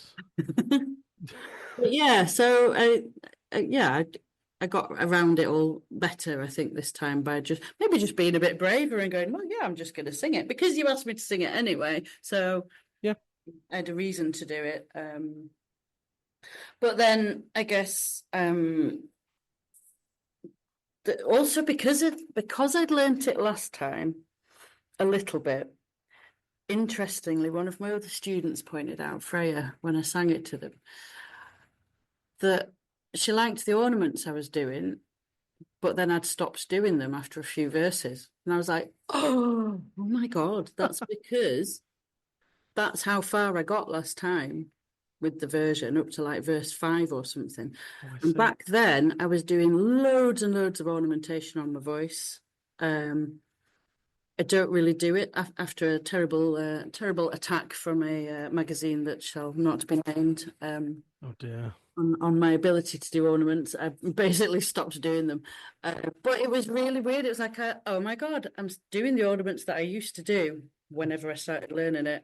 And then after that, from that verse, I'm just not doing any ornaments at all. So I've kind of crowbarred a few in where I probably wouldn't naturally have done anymore. So that was an interesting sort of little exercise for myself, I suppose. Like, where would I slip a little twiddle in or not? So indeed. But then I guess the elephant in the room really is and in particular the climax of the song, as it were, or the trying to think of that long word starting with D, denouement. Oh, absolutely. Yeah.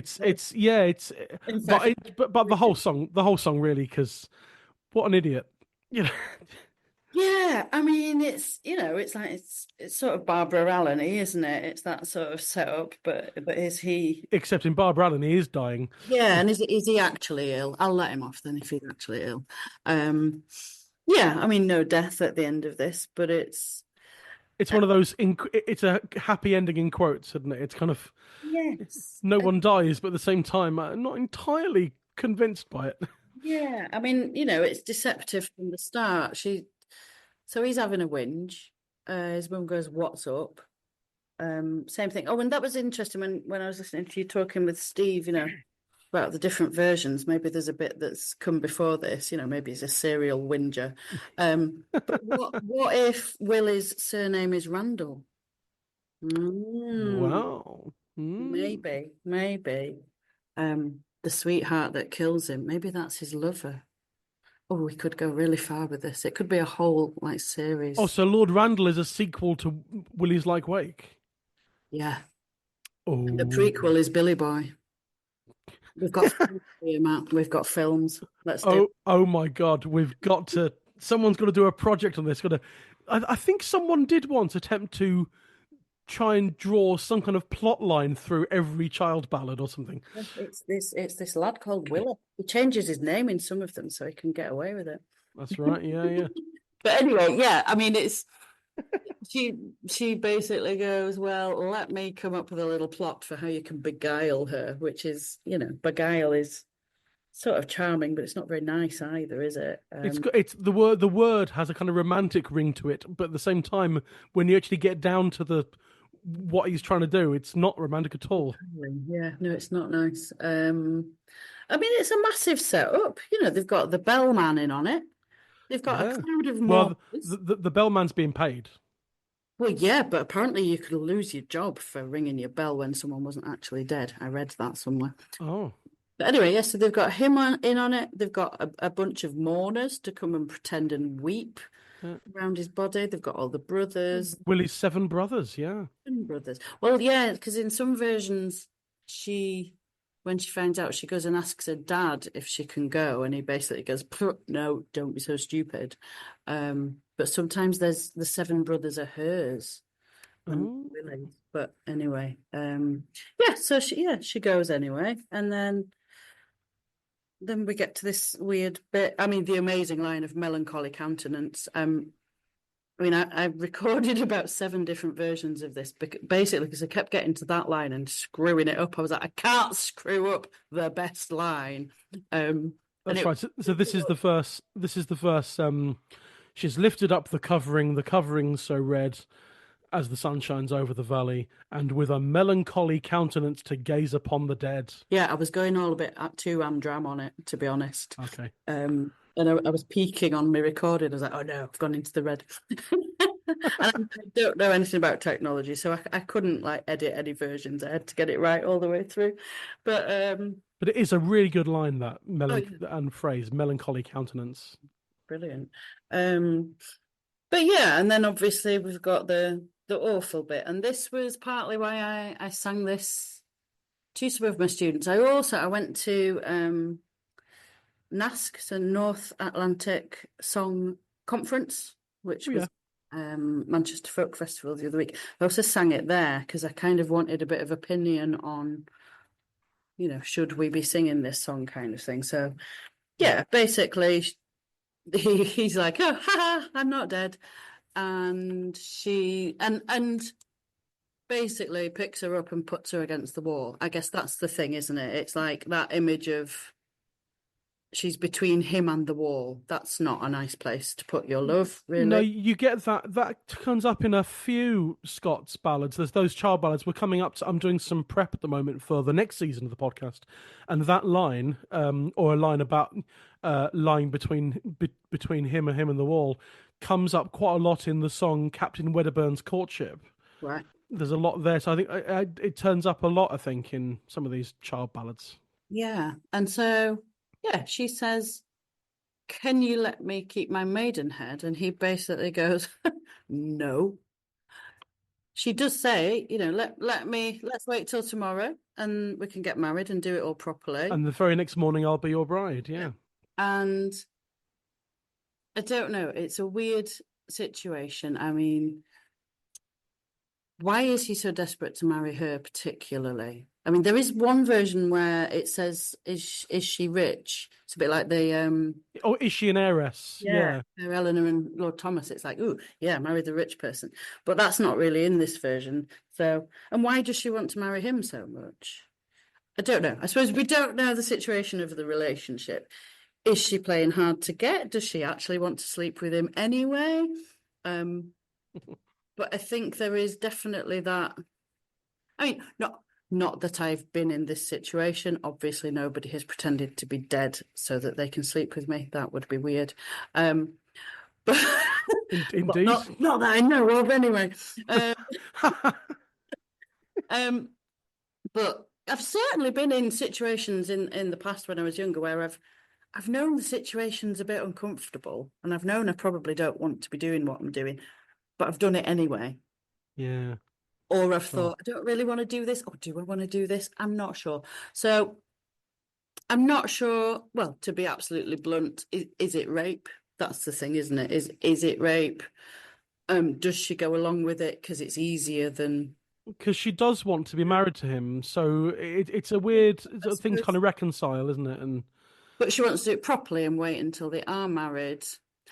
Whereas, seeing it from, not that I'm justifying it at all because it seems to be non-consensual, but seeing it from his point of view, he's there right now, excited and ready.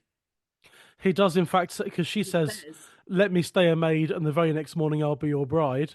That doesn't rhyme. I think "maid" and "bride" in Scots kind of works. I'll be your maid. But then, and he says in response, "But now that you've come into my bowers," he basically says, "Well, you're here already. You're here. I'm, ready, Ready." and give it And 15 minutes and and it'll he be done. he says, "You will not be a maid another quarter of an hour." I think, well, that's quite impressive. I think 15 minutes. I was really hats off to him in that respect. Sorry, And that's, we've that's lowered the tone there. Sorry. But it is. It's a physical thing. Women don't have that urgency in. Well, some people, some probably do, but we don't have a physical release that needs to happen, whereas men actually do. So you can sort of see him going, well, do you know what, love? I actually can't. Yeah, no, I went. Yeah, Wait. I'm ready. I went through all the bother of pretending to be dead to gain your love. At least you could do is lie between me and the wall now, rather than tomorrow after we're married. Yeah, I mean, it's not right. It's No, not at all. but and I thought about this because I thought, should we be changing things like this? I mean, I'm not sure I will particularly sing this out much. If I did, what the conclusion of the students and the people at NASC was that it is all right to sing as long as you've sort of explained it a bit first. And Yeah, it definitely needs a bit of an introduction, doesn't we're it? not And condoning it, and make sure that no one's going to be really badly affected by it. It may be something that triggers something for someone. And then I was saying, well, should we change it? Should we get to that point in the story where she goes, "Oh, well, do you know what, Willie? You can do one then, kick him in the balls and leave him lying there." yeah, I don't think we should change it because it's not what happened, and it's, although it's a fantastical story and it's a ridiculous way to get her there in the first place, it is a real thing that happens. Yeah. To people in real situations, in domestic situations, and especially you might think, well, he's not that bad, I'll just let him do it. But that's a really massive thing in sort of domestic situations where you justify to yourself that, oh well, it's all right really what the person's doing. So yeah, I don't think we should change the story, but it definitely needs a bit of an intro if you're going to do it. It just needs a bit of prefacing, doesn't it? And a Yes, bit of and choosing where to sing it. yes. We had a session afterwards at the festival with Kit Knight, which was brilliant. I was like, no, I'm not going to sing that one at the session. Yeah, yeah. Just maybe in a room full of people who appreciate the subjects that we do sing about. But I mean, sort of like you love watching films. I'm not so much into horror films anymore, but some of the stuff people watch on telly is absolutely horrific. Murder stuff, detective stuff. Oh, it's fabulous. I love it. It's great. Exactly. And I I think love a good horror movie. It's so good. It's we, so cathartic. There's an adrenaline rush. I have a hard time explaining this to some people who don't like horror movies, but with horror movies, there's a certain, because you're watching something that's potentially quite scary, but you're in you're in a comfortable chair and you're at home and you're nice and snug, and there's an adrenaline rush that it feels very cathartic.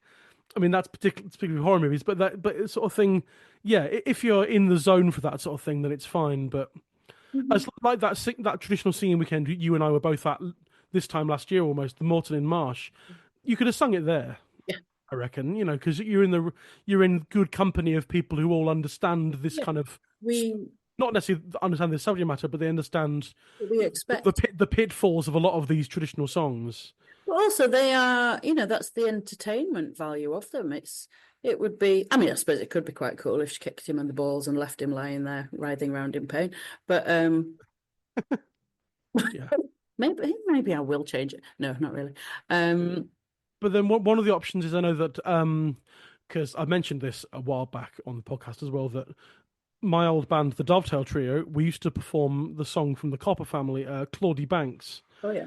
and it's all great, but it starts off a bit similar to this. It's not that he pretends to be dead, but it's one of those ones where he spies his true love. He's come back after 7 years away or something, and he spies her on the hilltop waiting for him, and she doesn't recognize him because it's been 7 years and he's probably battle scarred and whatever.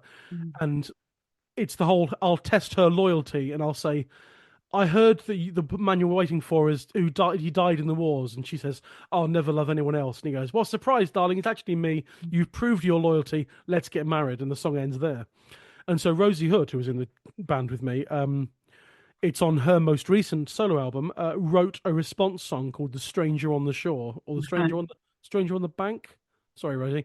One of the two, and it's the song from the woman's perspective. Yeah. But there's an extra couple of verses at the end that with her saying how why did he think that would work? Why did he think why did he feel entitled to do this? So you could, that's an extra, a sort of an extra step further is creating new works that redress the balance slightly. There's that sort of angle to go with it as well if you want. I think that's fine as long as we still acknowledge that the other version is there and it is a real thing that really does happen to people. Oh yeah, absolutely, yeah. It's that kind of thing. And there was also a bit, sort of moving away from that big bit. There's a couple of versions where, and in fact, I think the version that, because it's mainly is it Gillespie? Yeah, it's the Gillespie fragments, but then padded out with that other longer one. I think there were a couple of verses where the mum's going, "Oh, do this and do that," and I mean, what a mum! Why would you do that to another woman? Horrible. Anyway, Yeah. There's a verse that explains. It goes, get the man to ring the bell, da da da da da, and then you're going to pretend that you're dead. And I did just wonder about putting a verse like that back in, because it is a little bit like you're going, what's he doing? Oh, he's ringing the bell. Hang on, now he's doing this. What's happening? I mean, I guess from the title that that's what he's going to pretend to do. But yeah, no, I decided not to. I decided it was a little bit more sort of suspense, going, ooh, what's going to happen if you sort of didn't explain it too much. But... Yeah, and I think it depends. Some of this might depend on your pre-existing knowledge of terminology. I think if you know what a bellman is and why he rings a dead bell, then the mother saying to Willie, "Give the bellman a groat and he'll ring his dead bell at your true love's gate." Well, I think that two lines alone, if you understand what a bellman is and what a dead bell is, I think that gives you all of what you need to know, as long as you know what a bellman is already. Mm-hmm. You see, so I think sometimes, yeah, if you know certain things in advance, then you don't have to spell it all out. It's just it implies, okay, well, that's obviously what that means, because if the bellman's ringing his dead bell, that implies you're dead and whatever. So I guess there's that, in it. Mm-hmm. Yeah. So I've pretty much completely nicked Arthur's version. That's fair. Yeah, I I mean, mean, aside from what we've already said, it's so good. I mean, I think I feel like I've maybe done the last few verses a bit more angry and a bit more like you were saying from a female point of view. I'm a bit more. I don't know the bedding and the wedding. I mean, it's a terrible rhyme, but I feel like I'm kind of going, yeah, and then look what happened. Yes, indeed. It was at Something a Willie's bit wake that more, she got her bedding, yeah. and the very next day was her gay wedding. Yeah. So it seems to peak. Excuse the, didn't mean it like that. In the middle, Yeah, sure. and Arthur does a bit where he goes da, da, da, da, da, da, da, da. So he changes the tune instead of how does it even go? Oh yes, that's the bit that goes. So normally it would go da, da, da, da, da, da, da, da, da, da, da. And he goes He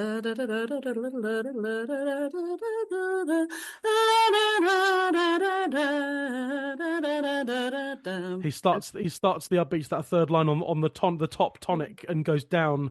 So Which I wanted to nick that bit, but I've saved it for the end where they're sort of speaking to each other. So he's doing the, "Whoa, you can stay there," and she's doing the, "I'd rather not," and he's like, "Well, you're going to do it now anyway." So I sort of saved that for the nice. conversation. But yeah, totally nicked it off Arthur because it's great. It's great. I mean, yeah, Arthur's voice really. I love it when Arthur does those nice soaring high bits. Oh yeah, and I He, can see him he doing it as well, just sort of sat there with yeah. his large figure Hands up. belting out that stuff. Yeah. Amazing. I really one of the greatest, I think, before singers of traditional songs. I don't think I've rarely heard better. I think No, I love it. I love that whole album. Like you were saying, you've nicked a few off it. I have. I've Culverake. We do John Barleycorn. From that, me and George Sansom, we do the Night Visiting song. Yeah, it's a lovely listen. It's great to have on in the car. And in fact, that's the second Shepherd's Beers and Watson album. The first one, I nicked Greenland for the Dovetail Trio as well. So I really plundered that album because they're so good. Those songs. Yeah. It's not just the fact they're really good singers and instrumentalists, but the songs are so good. Yeah. Anyway, we don't want to talk about those other songs, but should we move on to the we've been talking quite a while. Let's move on to the recommended listening, and I guess we have been recommending them already. But Shepherd, Spears, and Watson. This is Arthur Watson, Pete Shepherd, and Tom Spears. They all three of them sing, and Arthur Watson also plays the whistle. Pete Shepherd plays the melodeon, and Tam Spears plays the fiddle. And yeah, 2 albums. They Smiled As We Come In, and then Over the Hills. 2 of the best albums I think of traditional songs, and their treatment of traditional songs I think is just really, really good. I mean, that first album of theirs has an entire, almost sort of page-long essay by Martin Carthy about how good they are in the sleeve notes. Yeah. And I think, yeah, there you go. So I highly recommend those 2 albums. They don't perform as a trio anymore. Pete and Arthur still do duo stuff, usually a week before a week in the occasional tour. Tom did stuff on his own and with his family, and he's a bit ill these days. I tried to get him on the podcast for some history stuff, but his health has prevented him. But I'm going to talk to him again at some point. But they're all still going and still singing, but just not in that trio. The only other one I was going to mention was June Tabor. I'd realised this only just before we started recording that because I hadn't noticed it was the same song. June Tabor and the Oyster Band on the album Ragged Kingdom from 2011 recorded a song called If My Love Loves Me, and that turns out to be the other version that Steve and I were talking about, the one that's a bit like the one. I've got that one here. I've not got all my books with me because I'm in uni, but it's the one about if my though my love is in France. It's that there's one. a copy of that in Christie. That's the one. Yeah. She loves me. She lets me not know this is a dowie chance. That one, yeah. And that's the June Tabor and the Oyster Band. Yeah, and version. that doesn't have any of the very bad stuff in it. They sort of no, it's very much a sort of together. But it's very But Christie has put basically that the tune isn't really anything to do with the song that he heard, and also a little bit at the bottom that says the ballad is here given with some changes from the way the editor has heard it sung. Never trust anyone. That's what I always found. Steve Roud said to me, never trust anyone. You find a version, don't trust that version. Find out where they got it from. See what the one you found is different. Find out where they got it from. We did this last week with John Wilkes. We were looking at the version he sings of Sir Lionel called the Jovial Hunter of Bromsgrove. He got it from a Roy Palmer book. Oh, I did. Yeah, the Midlands. Used to do a version with the Demon Barbers of that one, and You did? It's from the little Sideways book, isn't it? I think so. Yeah. We recommended that one, the Wild Boar, that you did. But yeah, so John Wilkes got it from the Roy Palmer book. He had edited a couple of verses out of the Roy Palmer one. But Roy Palmer got it from Child, so we went back to Child, and Roy Palmer had got rid of one verse. So, there's this whole thing, don't trust anyone, always go back a step further and see what has been taken out or changed. Well, I did look in, I think, Motherwell as well, which had a beautiful tune called Among the Blue Flowers and the Yellow, and pretty much seemed to imply that the song wasn't worth printing. I think it was one of the Motherwell ones. Right, okay, sure. I don't know if that's because everyone's got this sort of feeling of, it's a bit dodgy, that one, maybe not. Maybe. What you were saying about there not being any source. Any field recordings? Yeah. Chris Hare did a talk on Lucy Broadwood the other week for the Folklore Society that I listened to online. I think it was him that was saying it, or I might have read it. But anyway, a lot of the source singers wouldn't sing certain kinds of songs to the collectors. This is true, yeah. Their sensibilities, especially if it was a sort of upper class woman that was coming to sing to them, they wouldn't have sung her a song about rape.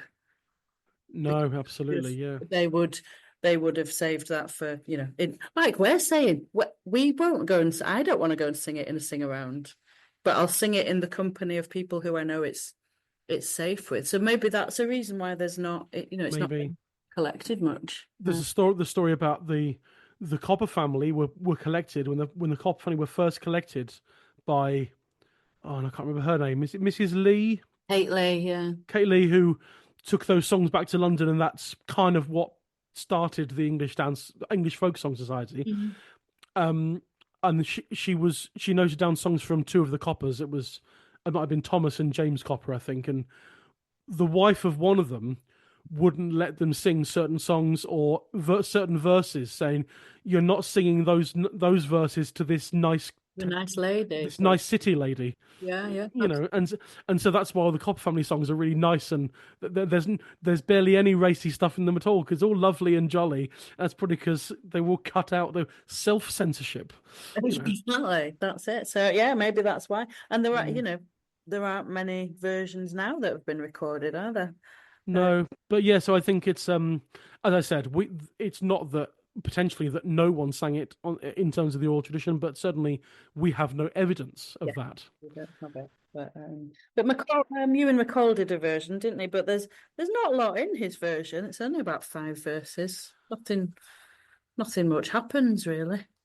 If it's 5 verses, is that just the 5 verses that the Gillespie one that's in Child then? Without because that's all there is in Child. For the Gillespie version, it's just a fragmentary 5 verses. Yeah, maybe then because Arthur's basically filled in the rest of the story, hasn't he, in that one? He has, yeah, in that one. Yeah, maybe. But then apparently the Johnny Collins version as well, which I don't have and I haven't heard, but I'm going to go and seek out. Probably. Indeed, that's on the album called The Traveller's Rest from 1973. Johnny Collins and Friends, including John Tams on the fiddle and Roger Watson on melodeon. Hurrah. And then we had Jez Lowe, didn't we, as well? Jez Lowe's first album, or at least eponymous albums. It must be his first one, on Fellside, 1980. And there we go. Side 1, track 3.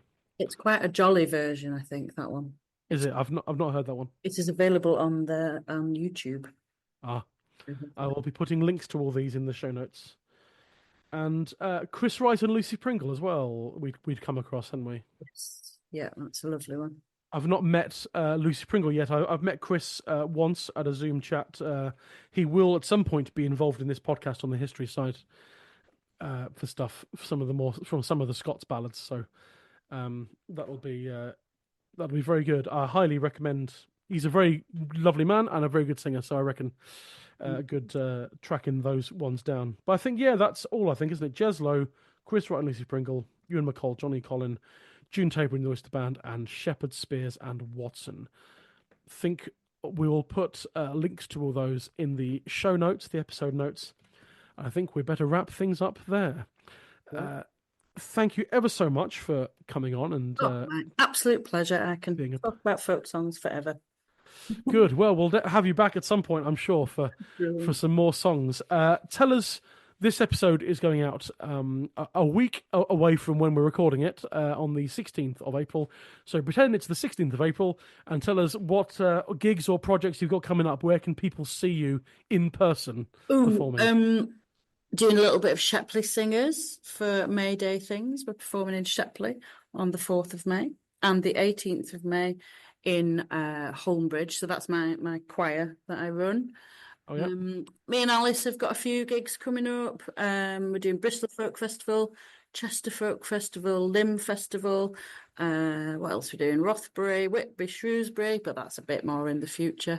But I think probably the exciting thing that will be happening this summer is a debut album from the English Fiddle Ensemble, which is yes. and Rosie Butler Hall and Jim Boyle and Ross Grant, and it's hardcore English fiddle tunes. So that's kind of what I'm on with at the minute, getting that album ready for release. Oh, amazing. Excellent. Lovely stuff. And I will definitely see you at Whitby Folk Week, if not before. We're always there, aren't we? Oh, yeah. Oh, and there's going to be a new song of Yorkshire folk song. A new book of Yorkshire folk songs coming out as well, which will be launched at Whitby. Oh, yes, I think I did hear about that. Yeah. Excellent. Very exciting. Okay. Lovely stuff. That's been really fantastic. So until we see each other again, Bryony Griffith, thank you very much. Thank you.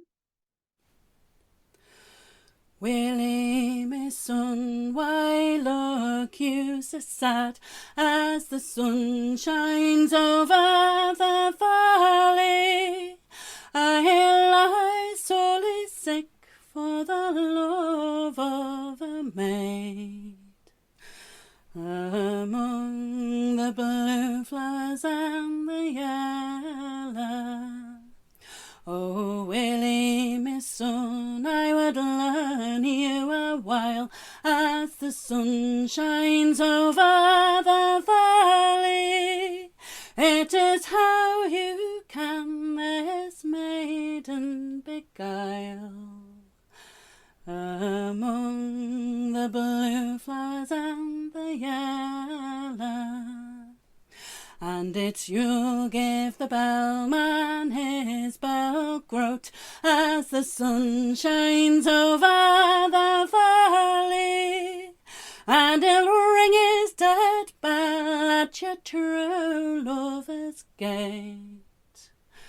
Among the blue flowers and the yellow. So he's given the bellman his bell groat as the sun shines over the valley, and he's rung his dead bell at Willie's true lover's gate. Among the blue flowers and the yellow. Well, this maiden she stood and she heard it all as the sun shines over the valley, and down her cheeks the tears did fall. Among the blue flowers and the yellow. So she's gone down to Willie's yet as the sun shines over the valley, and Willie's 7 brothers were standing thereat. Among the blue flowers and the yellow. Then they did convoy her unto Willie's hall, as the sun shines over the valley, and there were weepers and mourners among them all. Among the blue flowers and the yellow, she has lifted up the covering so red, as the sun shines over the valley, with a melancholy countenance to gaze upon the dead. Among the blue flowers and the yellow. And then Willie has taken her around the middle small, as the sun shines over the valley, and he has lain her between him and the wall. Among the blue flowers and the yellow. Oh, Willie, won't you let me stay a maid, as the sun shines over the valley, and the very next morning I will be your bride. Among the blue flowers and the yellow. Ah, but now that you've come unto my bower, as the sun shines over the valley, you will not stay a maid another quarter of an hour. Among the blue flowers and the yellow. It was at Willie's wake that she got her bedding, as the sun shines over the valley, and the very next day was her gay wedding. Among the blue flowers and the yellow.